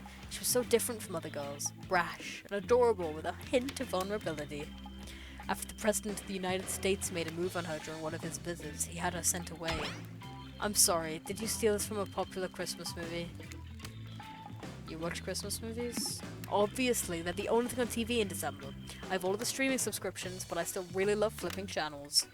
I want to know what happens to the Prime Minister. Do they end up together and start a family? If this doesn't end in revenge, I'm leaving. When do people get tortured in a warehouse? It's not that kind of movie. Oh. That didn't go well. Never plagiarized a masterpiece. Was that The Holiday? I don't know, I wasn't actually processing it. I don't mean to insult you, but it was actually quite bad. Sorry, but this narrative keeps it real. We can't just end there. Who else would you like to hear a story from tonight? You look from killer to killer, trying to decide who might be the most entertaining. Huntress, you seem raring to go. Let's hear from you. Sure thing. My neck of the woods isn't wanting for horrifying mythology. Mother once told me a story of a young man who was traveling back home after the war. Which war? Doesn't matter. I just wanted some backstory details to paint a picture. I'll paint you a picture if you want. The man was lost and running out of food rations. He stopped to rest for the night underneath a majestic birch tree. That's when he saw the woman, naked, skin glistening in the twilight glow. Hot. I'm invested. They sang a haunting melody as they made their way downhill towards the inviting lake. Enchanted by the music, the young man followed the parade of beautiful women until they stopped in a clearing next to the water. They turned to him and smiled. One woman with long red hair stepped forward and reached for his hand. The others began to play music. Flutes, lutes, tambourines. The melody was intoxicating. The man's feet began to move beneath him. He was dancing, moved by the magical music of these mysterious women. Twilight darkened into night and the man grew weary, but when he tried to still his moving feet, he found he could not. Help! I can't stop dancing, he cried to the nearest woman, a slender woman with green hair.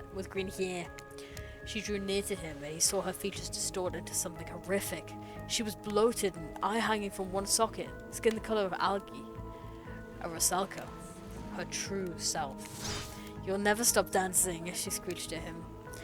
My sister and I were drowned in this lake by men of your regiment. Consider this your punishment. I can't screech. The man cried out, but it wasn't me. Someone must pay, the Rusalka said, her voice filled with briny malice. And so the man danced and danced until his bones broke and his heart gave out. The dance of death.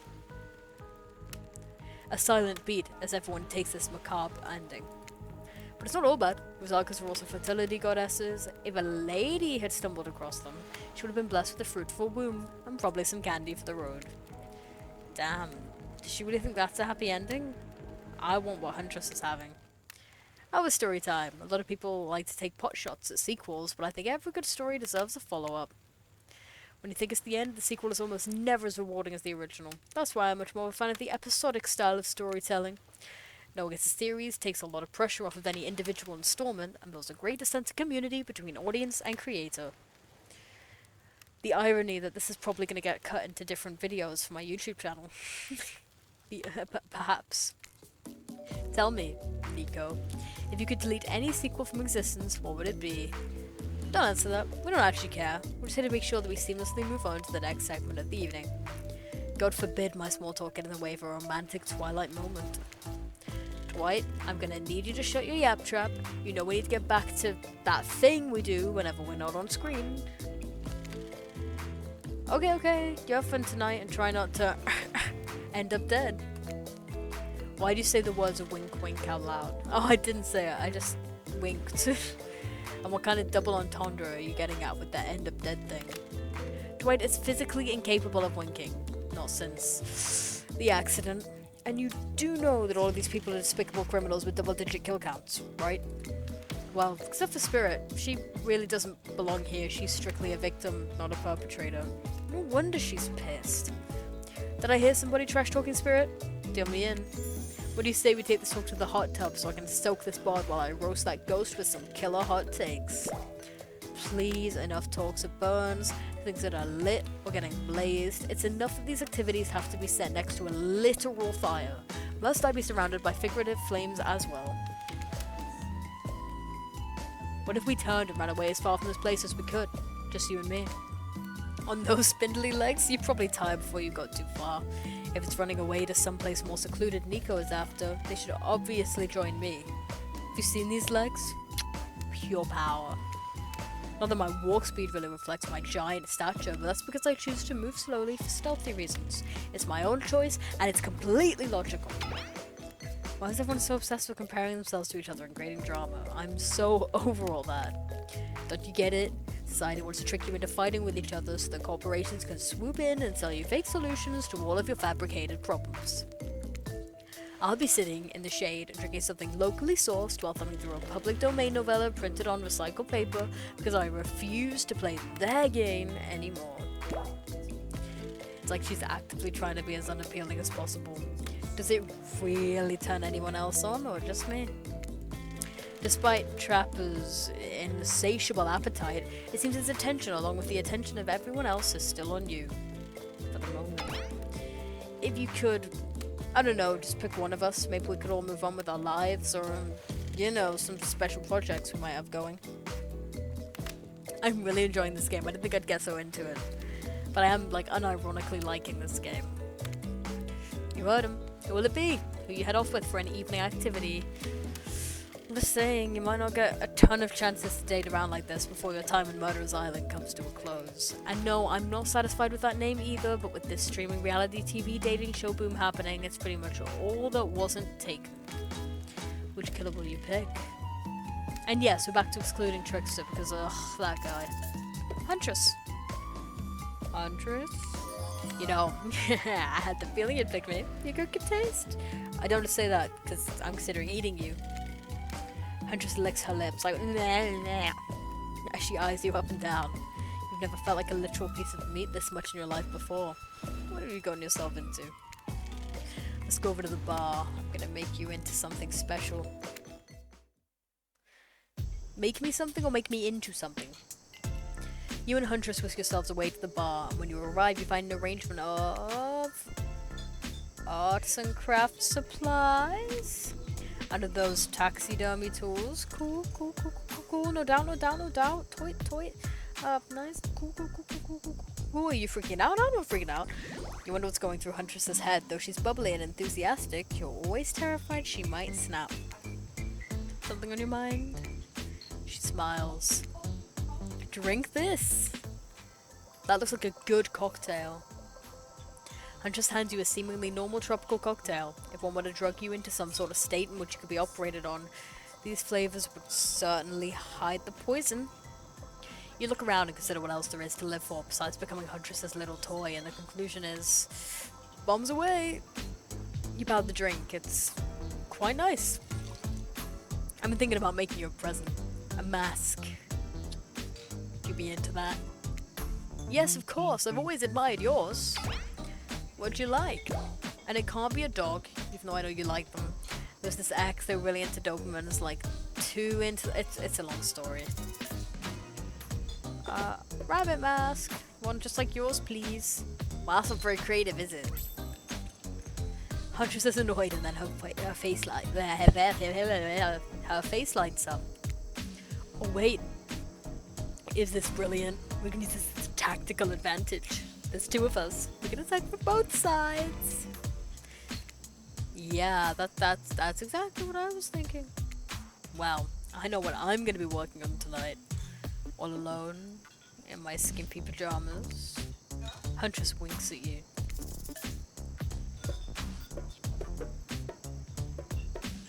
This is a celebration. You thump your fist on the table like you're in some old-timey movie about horny Vikings or surly Russian ice farmers. More drinks! Drinks for all my friends! Whoa, okay, slow it down. Even I don't have that kind of energy after today. Let's do something a bit more relaxing. Huntress, you've got loads of hobbies. Why don't you share with us something that you're passionate about? Something less deadly than throwing axes or chasing survivors. Maybe, just a thought. Making more masks, or wait, making matching gloves. No, you little joker. I'm thinking of a different type of making. Making our victims die fast, medium, or slow deaths, depending on the mood we're in. It's another round of Be Careful What You Wish For on Murderer's Island. Dwight, I need your help. Doing something in a different place entirely? You read my mind! Meet you there. I'm talking about mycology, you know, mushrooms. I've picked a lot of them. I'm very familiar with which ones you make for a great soup base and which ones make you super dead. I'll show you 2 mushrooms, you point at the one that's safe to eat. Okay, that sounds easy enough. That one. Oops! That little fella is an autumn skullcap, and after eating one, if the diarrhea doesn't kill you, the liver failure probably will. Next up, this one is very easy. I'm sure you'll nail it.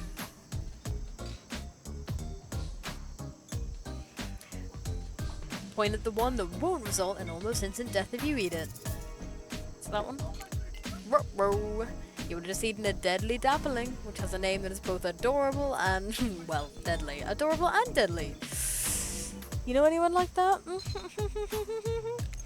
Final question, which will make you jump for joy and which will make you vomit until you die? I like the green. Correct! That's a green cracking russula. Sure, it might look moldy, but I guess you shouldn't judge a mushroom by its gross green cap. Not everything's exactly as it appears in the first place. That was fun, right? I like flexing a little more than just my biceps for you. Alright, let's see here. Tabulating your answers and... not great! Not all wrong. But it only takes one poisonous mushroom to put you down for good. Guess you just need to keep me around so you don't shove anything deadly in your mouth. Or shove something else in my mouth. Huntress claps her hands giddily. I appreciate you spending time with me tonight. I know the other killers are all very alluring in their own way. It means a lot that you'd spend time with a forest bumpkin such as myself.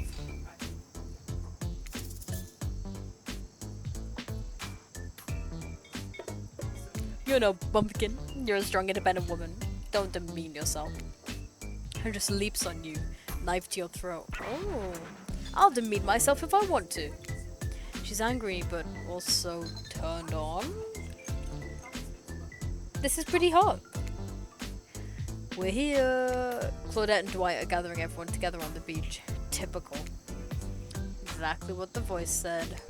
I'm telling you, and I'm being honest, you're the only one who can hear me. The gang's all together again on the volleyball court. Seems like only yesterday you were sitting on the sidelines watching everyone get sweaty. That's because it was? Oi, feels like I've been here a lot longer than that, actually. It's so late the sun's already beginning to rise. Better get this over with quickly so that I mean you, can get some beauty rest. I do not recommend the eternal damnation of perpetual narratordom. Good thing you've really used your time well since then. Really getting to know the gang. The brain, the mogul, the basket case, the psychotic. That's spelled wrong as well. The psychotic bunny girl. You know, the 4 types of people. Anyway, everyone is gathered on the volleyball court for a new type of game. Pitch your dream date and see who Nico chooses. It's Huntress, there's no point. Who's ready for a round robin? How round are we talking? No, not to eat, Huntress. Each killer gets 2 minutes to tell you all about the dream date they have planned for you tomorrow. In no particular order, which is a weird thing to mention, right? Almost like the order does matter. Spirit, why don't you go first? Get this over with and you can go back to reading your book. Stop talking. Hit us, Spirit. Figuratively, damn it. Dwight, you gotta watch your words with these people. Tomorrow you'll spit in the face of God, die, and be reborn anew. That's it. If you're not intrigued by that, I don't want you. Go draw crayon art with Trapper or dig up whatever mysteries with Wraith. I don't know what those guys do all day. Do you want to at least specify which god you'll be spitting in the face of? All of them. Okay, then so hydrate tonight if you intend to hang out with Spirit. Sorry. Anyway, Wraith? Well, I don't know. I'd really just prefer to tell Nico privately. I don't want to know how that's going to work with these game mechanics. What if you just whispered it? Wraith considers this for a long moment. Too long. That's fine. Without moving, Wraith lowers his voice to a barely audible whisper. Tomorrow we have to find my bell. And then I can finally tell you about what I've been working on. It's going to be really special. The kind of thing where we'll really bond. And maybe finally get off this island. And maybe then we can go on a real date. You done?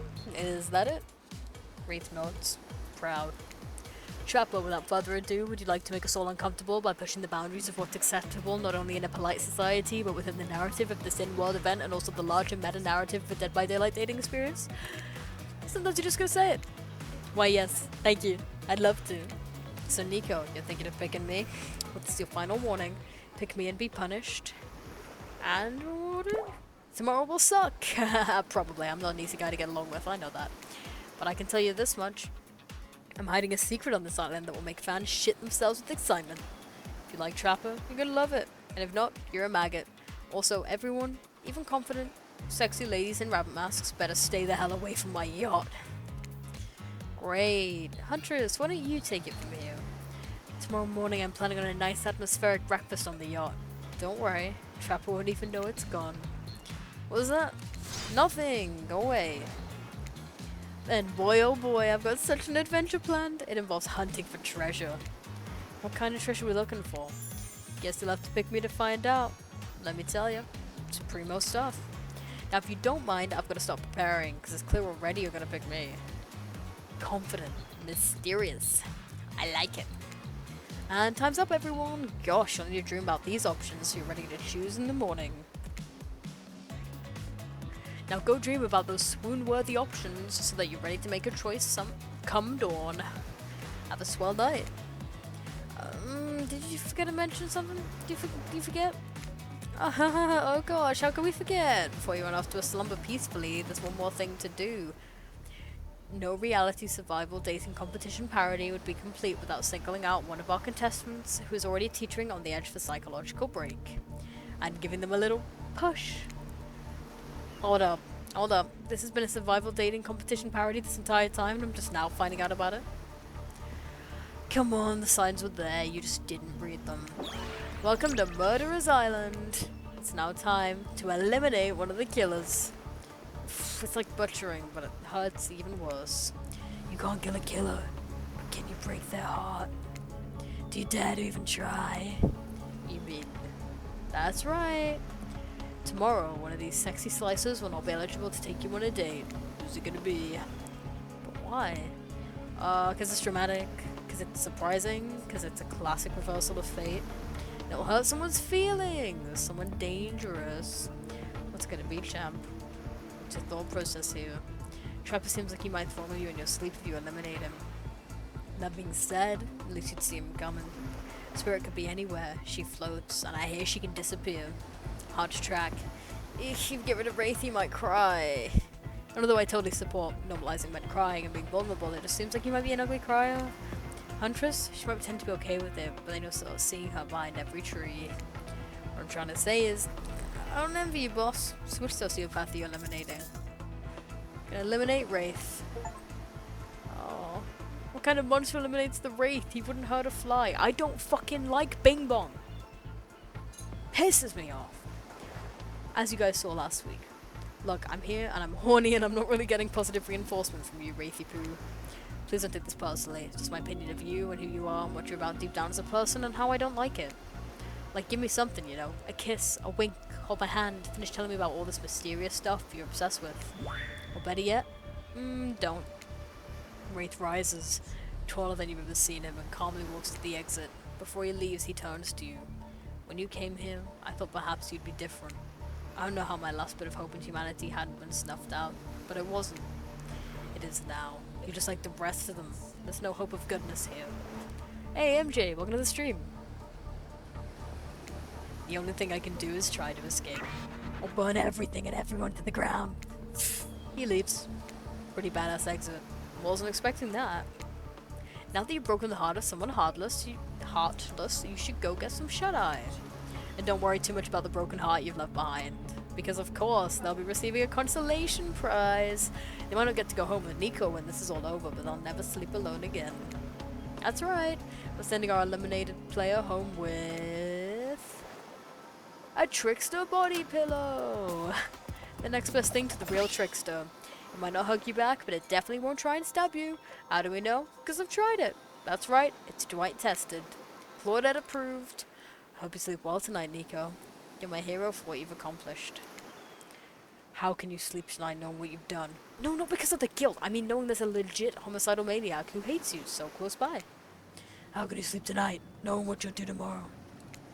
I don't know how you'll do it. We better go before Dwight and Claudette come back and put you to sleep themselves. You know, those two. Schedule.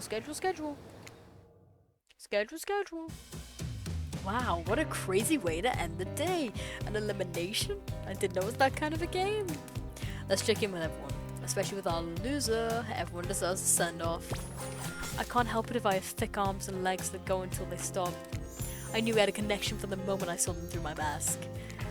You can never be sure what's going on in the newcomer's mind, but I like my odds for tomorrow. It's so fun hunting for love and over food or vengeance for a change. I know I said some things when Nico kicked me to the curb, and I just want to say I'm embarrassed for how I acted. Not what I said though, I stand by it. I want everyone here to burn. How would I say things are going? It's a matter of perspective. If Nico's goal is to impress me, things are going poorly. But if Nico's goal is to get themselves killed, they're doing an amazing job. Did I think there was a chance I might get eliminated? Yeah, I did. Did I care if I got eliminated? Not even a little. Just the volume of words I spent talking about how much I don't care about things signify a deeper yearning within me to be seen, heard, and validated by those around me. Nah. What? No, you're not a part of this. You don't get a confessional. It's cool, man. I'm not a part of anything, you feel me? I'm not a cog in anyone's machine. I'm in my own machine. This whole thing is pretty cute, though. Charmingly low budget, old school marketing vibes. Not gonna lie, kinda wish I wasn't so busy right now. I'd definitely be down with the reality show style dating competition with survival elements. But I got my new album, upcoming tour, finalizing the new sneaker line, producing a limited series of my life, starting a new social media NFT crypto app, and doing those private gigs over on IP Island. My dudes, gotta come check it out. IP Island, it's dope. It's where the real killers are hanging out. Fully licensed, no legal drama, lawyers. Take a hike. I'm gonna tell everyone that Trix has said that about them. Don't worry. I'm talking your favorite established characters from all over pop culture that can't even be seen on this island. Hell, you probably can't even mention them. Like Ghostfoot, don't you say it. We get it. You're very popular and in demand, but we have a game to get back to, and I don't want to get sued. Ghostface. Come on. Whatever, I don't even care. I'm the trickster. See you around, Nico. You too, narrator. I'm itching my eye. I have a name, you know. You do? Yes, seriously, they do not pay me enough to deal with you people. It's my turn. What? No, it is not your turn. You're sentient water, how you've been sitting in that chair. What's a chair? It's the thing you're getting all wet, now it's gonna smell like mildew. Okay, rude.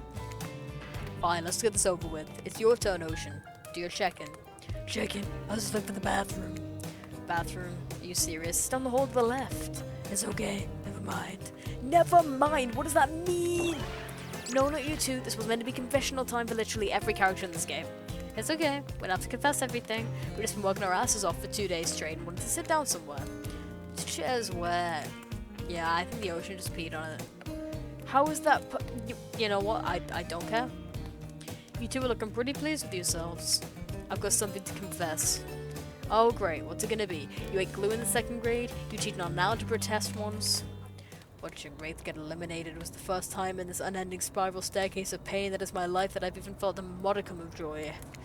Every minute that I'm alive is a nightmare. This place, the sun, the sweet sugary drinks, it sounds fun for a long weekend, but for an eternity? The unrelenting rhythm of crashing waves and wailing seagulls is like a crescending song of evil that makes me question the very foundation of the universe. Why am I here? Why are any of us here? What kind of sentient being would do this? Please erase me from this existence. Make it so I was never born. Pull the plug on this experiment. Let my soul be free, and please, please get me out of this polo shirt. Okay, let's get you to bed, buddy. I don't want to go to bed. Going to bed means eventually I'll have to wake up. Yikes. That's a weird way to end. Oh well, what you gonna do? You let the camera roll long enough, someone's bound to say something crazy. Anyway, seems like everyone's had their shot to annoy me tonight, so I hit the hay and get some rest. Tomorrow's gonna be a doozy. Soft sunlight warms your skin, nudging you awake. Also using a killer crab as a pillow, which it's sort of okay with. You put on your beach attire and splash water on your face. Dwight and Claudette approach. Is that look on their faces excitement? Terror? You notice your stomach flutters with butterflies. Someone's in love. Or you've been infected with zombie butterflies in your sleep. It's happened to me before, but it's probably the love thing. It's time! Claudette gestures over to the beach where the killers all stand flanked by tiki torches. It's a scene very reminiscent of a TV show you used to hate watch with your ex. Suddenly the message is clear. You're gonna declare your affections for a killer in front of several other killers. Hey, isn't Trixie supposed to be here? We paid him good money to make some half-assed cameos in this show. I'm gonna chew his agent out. Before they walk you over for a big moment. Don't think we haven't noticed how kind you've been to us, Nico. Can't be easy, being thrown to a mysterious island for seemingly no reason, surrounded by terrifying killers, trying to manage your most primal impulses. Murder and making out. And you've kept a cool head and treated us, your friendly island hosts, with dignity and respect. So don't tell anyone we told you this, but just a little hint for you going forward. Don't try to go all the way with the killer who isn't into you. Relationships are a two-way street, and if you don't have a green light in the other direction, you might end up in the friend zone. The friend zone? That doesn't sound so bad. Where do you think you are exactly? Dead by Daylight doesn't do friends. There are killers and there are survivors, and I'm afraid we can't say more. Okay, so who's into me? Claudette and Dwight look around conspiratorially again. Well, I've seen the sparks flying between you and Huntress. I saw her whittling a little figurine of you last night while everyone else was asleep. So you ready? Of course you're not, but too bad, we're on a schedule. You make your way over to the row of hotties. Claudette and Dwight stand off to the side, hands behind their backs. It's been quite the 48 hours, but there are clearly sparks in the air, and I'm not talking about the rusty chainsaw, though I do recommend staying away from those sparks. It's time for our newcomer to confess their love. Wait, I have to do a drum roll for this. No, you don't, but who cares? Nico, who do you choose for your solo date? Can we at least do the flower thing? Dwight! I thought we agreed to keep that between us. No, not that flower thing. The thing where the suitor gets a flower as a symbol of the contestant's love and affection. Oh, right. I suppose, but no roses. They're such a cliche at this point. Well, that's good, because I tried to pick a rose, but I run out of cheese, so I settled for these. They are pretty roses. They're not roses.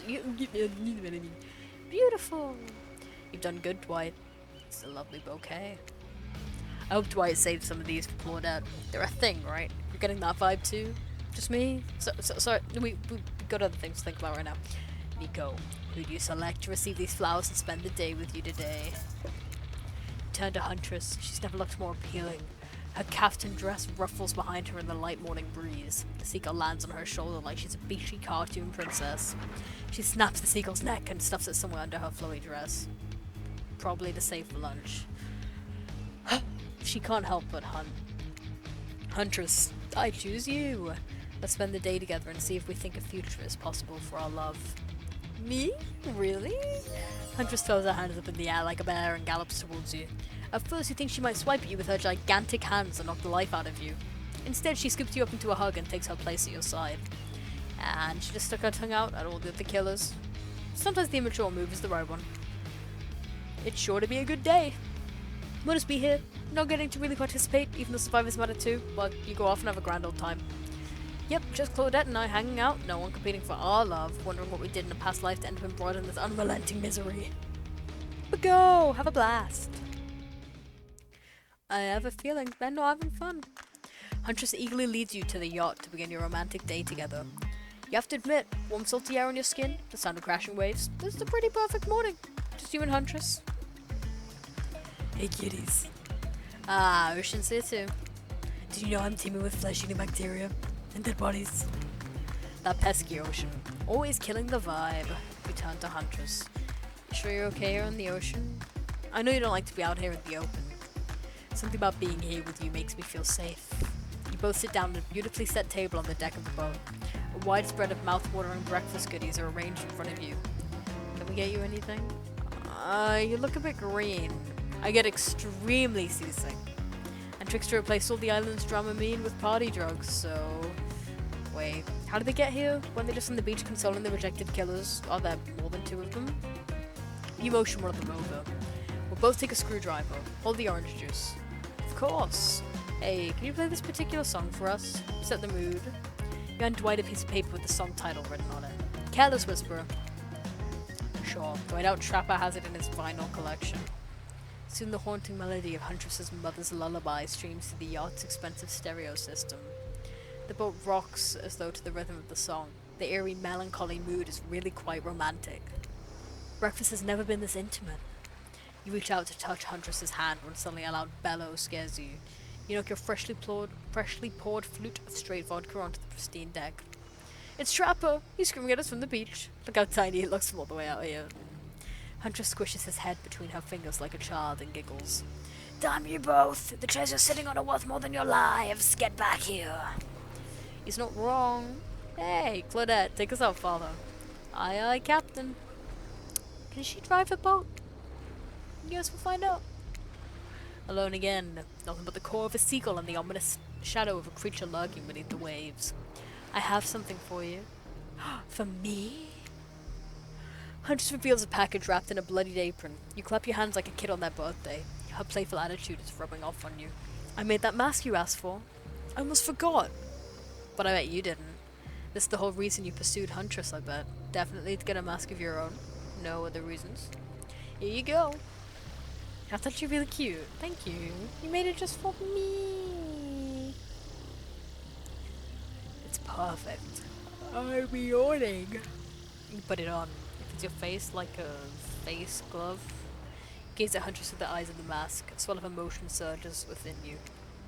One has become 2. Rabbits be multiplying. Even in mask form. Let's go back to my place. She downs her screwdriver. I know it's a cocktail, but I'm picturing her just eating a screwdriver. Tension is palpable as you enter the cabin. You could cut it with a hatchet. Give me a break. It's day 3 of killer jokes, and now it only has so much mojo. Huntress sits you down at the cluttered table in the kitchen. You notice the bloodstains that have crept into every nook and cranny of the wooden planks. What poor creature died on this table? Did they suffer? What do you care if they suffered? Get back in the ocean, Ocean. Stop backseat omniscient narrating. Stay here. Don't move a muscle or I'll hear it. I can hear any mammal's tendons creak as they stretch. It's a gift and a curse. I'll be right back. Alone in the cabin. What to do. Clean up. Everybody do your share. You half expect a flock of adorable birds and cute little mice to come sprinting in and help you, but they don't. This isn't some fantasy. It's gritty. This is real. Plus, I'm pretty sure she kills all the adorable birds and cute little mice, so you put around the room by yourself, organizing Huntress's various trinket collections. Old bottles over here, discarded vintage doll parts over there, various keys that don't open anything in particular. Doesn't she have a drawer filled with these? Everyone has a drawer like that. Then you lay a blanket down in front of the fireplace for no reason at all. You're certainly not imagining all the naughty things that can go down on such a blanket. What's that in her strong yet delicate hand? You reach out for her, longing to stroke her blood-matted hair and scratched up shoulders. I thought we could get warm by the fire. She wags a finger at you, a bunnylicious smirk on her face. Not so fast. Remember when we talked about how there's more going on here? You nod like a little idiot. Well, I now know there's something up. The other night while you were sleeping like a cute little baby, I stuck into each of the other killers' lairs and saw them with shiny objects they've been stealing from me. I think they're connected somehow. Maybe it has to do with the symbol. I tried to go back last night, but something blocked me from picking any of the objects up.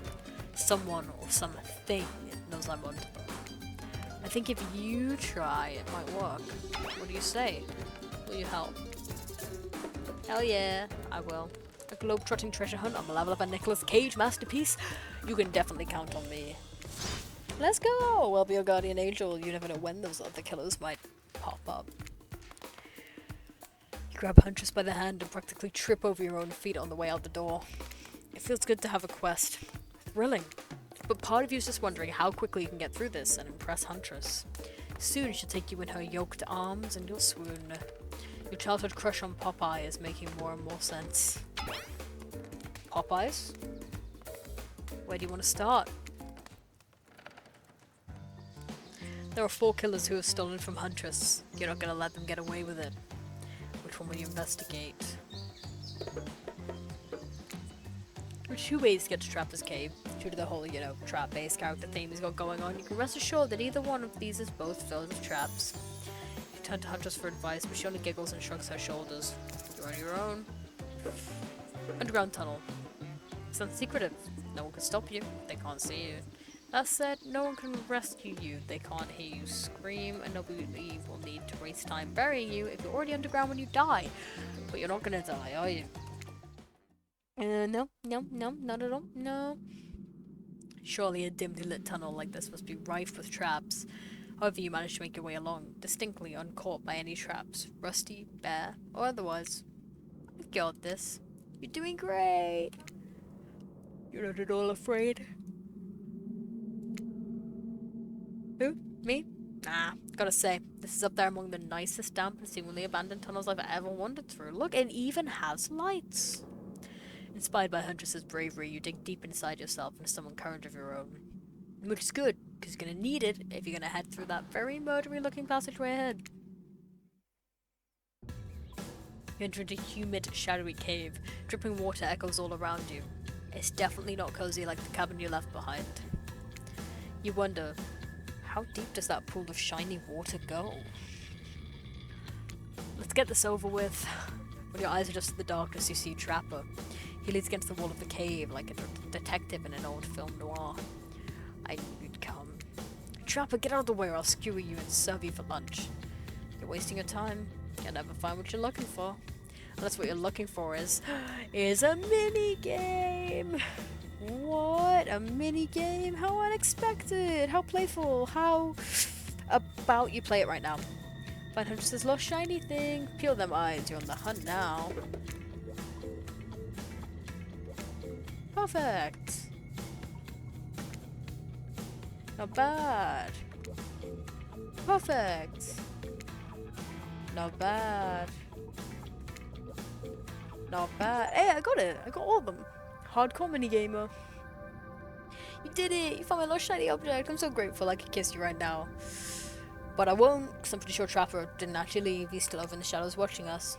Later Trapper, you thieving little perv. Hey, that's not fair. I'm huge. Come on, Nico. Let's hurry to the next place. It's a fountain pen?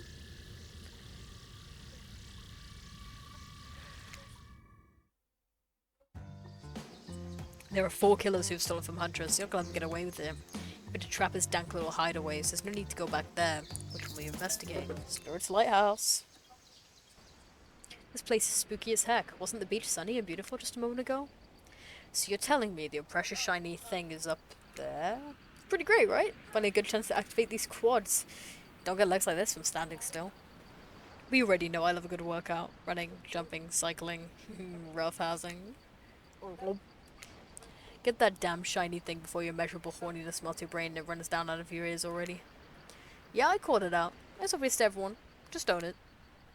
So shall we? It's like the lighthouse, it's so dark you can barely see the step in front of you. But that's okay. You've got about 100 stairs to practice on.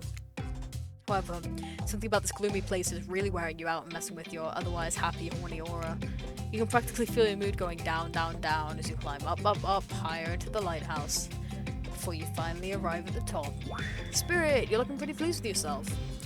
Yeah, I'm getting the hang of this whole being dead thing. Did you totally get sadder the closer you go to the top of the tower? That was me, baby! I'm gonna share the wealth, and by wealth, I mean unending despair. You're probably here for one of your precious shiny things I've stolen. Good luck. I'll be over here reading if you need me. Let's do it. Oh, I just have to keep doing this. Okay. Not bad. Not perfect. Not bad. Perfect. Not bad. Yay! You're going a long way to prove your dedication. I can see a raccoon lick itself from 200 yards away in pitch darkness. I definitely see you working that little butt off for me. It's a shark keychain. That's pretty cool. Bottle opener, whatever. Hey, no, stop. Spirit doesn't even look up from the book. I think it'll be fine if you just peace out.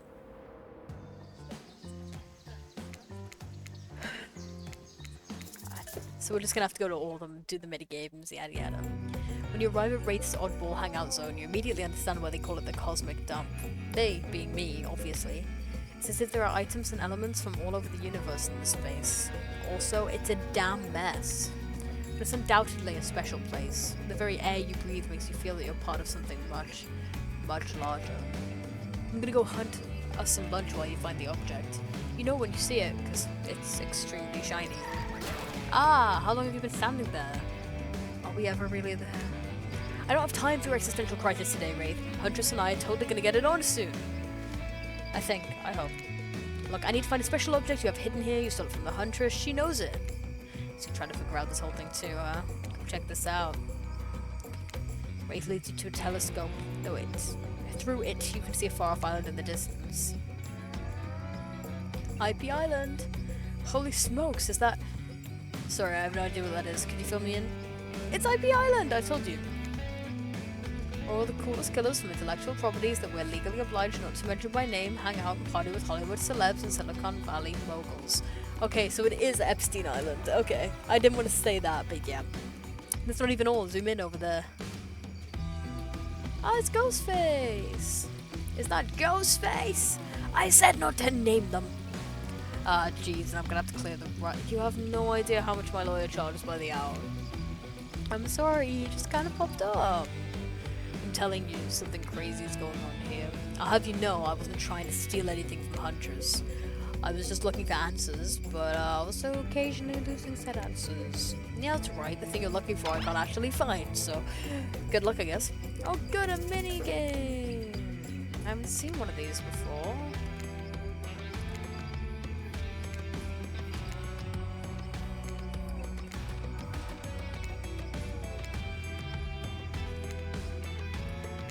Not bad. You see no pair of glasses on the ground, grab them. You found it! So shiny! I knew I could count on you. And that's saying something. I never learned to count. Let's get out of here. They're a bit fucked, man. Spend a moment imagining Huntress with the glasses. Would you wear them over the mask or under? Hey, I just want some junk. Those are my reading glasses. I just subscribed to highlights. There are 4 killers who have stolen from Huntress. You're not gonna let them get away with it. You've been to Trapper's dank little hideaway. You can check off Black Lighthouse. As for Wraith's hangout, that's covered. What will you investigate? Trickster's stage. You arrive at Trickster's stage, but there's no one here. Not Trickster, not an audience, not anybody. Nothing eerier than an empty concert venue. Think of all the fringe that once swayed here. The beers that sloshed over red solo cups. Mosh pits, tall guys standing in front of you for the entire show, lifelong friendships that actually only lasted for one summer. Good times. My concerts are always an experience. You should really come to one of my after parties sometime. They're a real scream. I'll put you on the VIP list. I prefer acoustic balalaika music. Trickster, I've never listened to your music, and I think sampling the sounds of people's screams is very been there, done that. Hey, no one talks to Trickster like that. And how do you know about my samples? Somebody's obviously a much bigger fan than they're letting on. Show me where Huntress's shiny, mysterious object is, or I'll wipe that grin off your face with a chloroform-drenched rag. Bit of harsh, my mellow. Deranged voices and torture is only cool when I do it.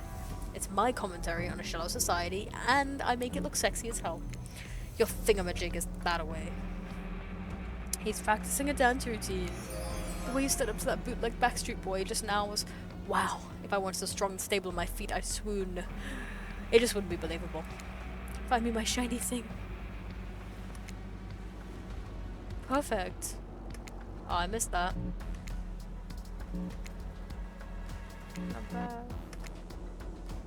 Not bad. I missed again. Does you think you've got your target lined up and then your axe misses its mark? It happens to all of us. Consider it practice. Consider yourself lucky to be with me, because I'm excellent at stealing back what's been taken from me. Well run! Okay, well I got the rest of them. I got every other one of those. Don't give me shit for that. A gold coin! Is it chocolate? That was fun and scary. Good to see if the killers are taking their heartbreak in stride, more or less. And you got a really nice tour of some of the island's lesser known haunts. Haha, boom, still got it. We make a pretty good team, you and I. What can I say? I appreciate a fine collection. Now that yours is back in order, maybe we head back inside to appreciate it. And you collect a certain other special gift I've been meaning to give to you. A special gift? Is it shiny? I suppose it could be, if you oil it up enough. I'm gonna be ill. When you enter the cabin, it's dark, barely lit, deep shadows stretching from wall to wall. Somehow it manages to be a little bit terrifying, but also a little romantic. But you barely even notice. You've got other things on your mind. Oh! You're practically undressing each other as you walk through the door. Mine's elsewhere, and neither of you realize that the door was wide open already. You're incredible. Every time you found one of my objects, my heart... What? Every time you found one of the objects, my heart beat faster and faster. Your nimble hands, is there anything they can't find? Oh no, don't make me choose. The fireplace is crackling. Your heart is pounding. The smell of cinnamon is in the air, but wait. Who is that? Huntress quickly pulls back on her beach cover-up. My darling! An older Russian woman bearing a striking resemblance to the Huntress sits, warming her hands by the fire. She turns to you, and you're shocked to see that she appears to come from a completely different time in history, wrapped in old, unfamiliar clothes that are completely out of place here at this beach retreat. Without thinking, you blurt out. I don't speak Russian. Who is this? And when did I add to my vocabulary? The sound is really doing things to me. You don't know who I am? What, you expected that my elk wounds would carry over to my ghostly form? Gotta smiled on me and cleaned me up. She'll be in a decent mood if she's ignoring the fact that you're dropping ox bombs all over the place. Huntress chuckles nervously. Hi, Mama. Claudette and Dwight burst in like they're in a prank video. Bet you weren't expecting the date to include meeting her mom. What? Hey, Huntress, how do you feel about your dear old mama coming to interrupt your date? Huntress throws a hatchet directly at the two survivors. It skewers the wall between them. Without another word, they scurry away. Good go. Huntress turns to you. I hope this is alright. Of course it's okay. I give great parent. Huntress breathes a sigh of relief. This is not the mood I thought we were coming back to, but I'm here now, I'm in it, I'm ready to meet a mama. Thank goodness, because my mother is the only person, I mean most important person in my life. We Russians invented tea, do you know that? Mama Huntress shoves a cup in your hand, and as you drink your tea with her, the air becomes warm around you. You, Huntress, and her mother sit by the fire and exchange stories and anecdotes. Mama pulls out some old-timey pictures of a young Huntress in black and white, holding bloodied animal corpses with a chilling, dead-eyed stare. You all laugh and eat raw meat of some kind. It's a lovely time, almost like you're back home. You've forgotten that you're on a possibly cursed island atop what's likely some sort of hellmouth. Look, that's not official law. I just call it like I see it. Every so often, Mama Huntress clutches her stomach and her eyes stare in the middle distance. She mutters some sound as if reliving the moment she was skewered by an elk. It's very grim. I like you. Thank you for indulging me in my teen stories. So tell me, what are your intentions with my... That means bunny, but you guessed that already, didn't you? By now you've got your translator app ready. I don't... To love and protect her, Your Honor, I mean your mother, I mean Mrs. Huntress. Have you seen her thighs? She'd crush you with them. No. No, I don't think she needs protecting at all. To be honest, I'm just nervous and thought that was the right thing to say, but nothing's normal with your daughter. I appreciate your honesty. We women of the woods can be both hearty and a tad intimidating. My time on this plane is coming to an end. The weird magic from that ghost girl's black lighthouse won't keep me here for long. I don't want to get into the logic of this, but yeah, the black lighthouse can bring ghosts back to life. If you're still here, you're willing to believe anything. It was Spirit who brought you back. I'll have to thank her. Huntress's mama begins to fade. Huntress cries. You can picture her at 6 years old, lying over her mother's dead body. Anna, honey, really? This foolish character? It's your life, I guess, but honestly I'd rather you just be alone. Huntress takes her mum's opinion very seriously. Is she looking at you differently now? Mama Huntress fades away, leaving you and Huntress alone again. Not a second later, Claudette and Dwight storm back in, never alone for too long on this island. It's time for a dramatic scene between the lovers. Should we adjourn to the forest, clearing for ambience? I guess so. You and Huntress stand holding hands in the forest clearing. Dwight and Claudette watch your interactions closely. Too closely. Hey, I've really loved hanging out with you. I think it's time. Time for... Oh, okay. I'm ready. I'm ready for this. Time for you to call me by my real name, like my mother does.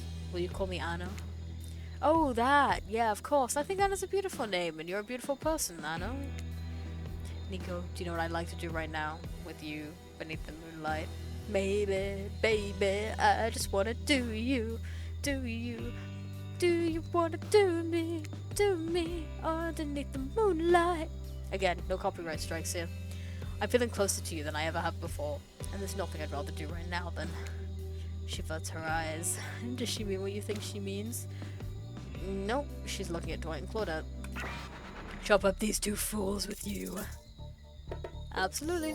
My hatchet is as sharp as my love for you. Let's get bloody. It's a gruesome scene as you and the Huntress go to town on these innocent survivors who just wanted to help you guys out. We're being forced to help you... Ah, can't hear you, hon, on account of the congealing blood in your mouth. Want to make quite a mess of the survivors, you and Huntress look at each other with manic eyes. Shall we return you to the cabin? I'd love to get you out of that beachwear and into something a little less... there. Thought you'd never ask. So now I'm just a lone person with a load of killers. Once inside the cabin, Huntress strips off her caftan, revealing every curve of her muscled board. I don't know how much of this I'm gonna read out. You follow her lead, disrobing for the first time since waking up here on the island. Yeah, you've been sleeping in your clothes. No judgment, it's a strange new place. You kiss, and yes, if you were wondering, it looks like she's gonna keep the bunny mask on for the sexy time. This is the part where I skedaddle. Decapitations? Sure. Tiger maulings? Love it. Dudes crushing other dudes in car crushes? Gotta have it. But hanky panky, that I can't handle. I'll leave you horny kids to it. Je n'aime que c'est beau. What? Just because Huntress speaks Russian doesn't mean I do. I can speak Canadian French. It's a thing. Look it up. Hey, Arlo isn't here, but like... I'm gonna send this part specifically to Arlo. And I'm leaving this in. Am I nervously running my mouth now just to give you 2 time alone in the dark? Maybe? Stop me if you've heard this one. A hillbilly, a doctor, and a clown walk into a bar. Fine, we'll get back to it. Post doing it, you and Huntress lie together in the warmth of the fire. Everything is so perfect. You imagine Mama Huntress smiling down at you from beyond. Didn't you realize that's pretty gross to imagine her having just watched all of that, and you try to stop thinking about it? That was incredible. I know I was. You're telling me. The door to the cabin creaks open. You cover yourself with a blanket. Oh god. A severed arm claws its way through the doorway, leaving a trail of blood in its wake. No! We've walked right into a scene from a horror film. As soon as people have sex, they die. Not when I'm around. Huntress procures a hatchet from out of nowhere. Was that in bed with you guys? The wriggling torsos of Dwight and Claudette follow their chopped up limbs. Slowly the pieces of their bodies start to put themselves back together. No way. What the fuck indeed, my friend? You thought that this island would let us die permanently? Haven't you ever played Dead by Daylight? Come on, we have to get to the final scene. I mean, decision. Claudette and Dwight lead you and Huntress back to the empty beach. You both bask in the glory of being freshly laid. That sounds terrible, doesn't it? Some sort of laundry detergent. Freshly laid. Actually, maybe that's good. I'll get my agent to start circulating that. The island is strangely quiet. No sarcastic remarks disguising a broken young woman from spirit. No strange wide-eyed stare from the socially awkward wraith. No threats of imminent violence from Trapper. Even Claudette and Dwight are tight-lipped. They seem almost zombified. Last day, you beautiful piece of meat. You've done so well. We're almost at the finish line. You didn't think I brought you all this way without a plan, did you? What kind of sinister body of salt water do you think I am? I don't know, man. Not a very intelligent one. A wish of dark energy surrounds you and disappears as quickly as it came. The island noises begin to return. Birds chirp in their trees, the grass rustles in the light breeze, and oh look, the other killers are all here at the fire pit to watch the finale ceremony. I can't wait any longer. The pomp of circumstance is agonizing. You're telling me? Stick to the script, Claudette. Okay, so Huntress, how do you feel about the newcomer? Are they everything your murderous little heart has ever longed for? Huntress stares you down for an agonizing moment. She steps towards you. My dear, I think this is true love. Come with me to the Red Forest. Let's hunt the woods together and have a family bursting with babies. Raise them as fierce warriors who can defend their family and home. Just a matter of days, you've gone from being completely alone to being the start of a clan of warriors. I did not see that coming. Wraith starts a slow clap. No one joins in. Typical. Whatever loves a concept made up by the gritting con industry. I'm out of here. Spirit floats back to her black lighthouse. Look behind you, it's Trapper. Huntress, you bested me. He turns to you and offers his leathery hand for a handshake. Congratulations, Nico. I don't shake hands with the losers. Trapper's eyebrows shoot up, and then he smiles. Did not see that one coming. You're alright, kid. I mean, I hate you completely. I want to kill you mercilessly, but you're alright. But wait, you haven't said anything to Huntress. I love you too. I could laugh in her face. Oh my god. And I love you too. Yes, let's move to the Red Forest immediately. It's 12 kids too many, maybe in this economy, but who cares? Your heart is overflowing with joy as you and Huntress embrace. Is this what you've been missing your whole life? A woman with shoulders the size of mountains who won't take off her bunny mask, even during intimate times? Yes, yes, 1,000 times yes. You stare into the sunset and picture your life together. Happiness is real. Oh! Huntress lifts her mask, and you finally lay your eyes on her breathtaking natural beauty. You know, the cabin I grew up in doesn't have the amenities that my luxurious new beach house has. I'm used to living as a beast, bathing in the river, running wild through the bushes. While telling you this, Huntress has left her bathing suit behind and entered into the jungle. You haven't lived until you've been one with nature. Rawr! You chase Huntress into the woods, leaving your own bathing suit behind. The end. Finished the game once, though did you? I dare you to try again. So that was Hooked on You, a Dead by Daylight dating sim. I plan to play through the other routes. I do. That was very fun. This is gonna be like very lightly edited for the YouTube. Like cutting out like the intro bit at the beginning, things like that. Generally speaking, this is basically just gonna be uploaded as it is. But this has been one of the longest streams I think I've done in a while. I think Peak was the last longest stream that I had. But yeah, I had a lot of fun playing this game. I didn't actually expect to enjoy it so much. I only got it because it was on sale. And I figured, well, it'd be funny, because I really like Dead by Daylight, so it would just be funny. But it was good content. Very happy with that. So yeah, load game there. 2 hours 49 minutes. We did this all in one sitting. So next time we're going to be going for a different route. Not next stream, but next time that we play this game, we're going to be going for a different route. I might upload it as like a trapper route, for example. Like this will be like Huntress route. We'll just see. But I really appreciate all of you for being here. I had a really good time. And I'll see all of you next week, if not before. Okay. Bye bye.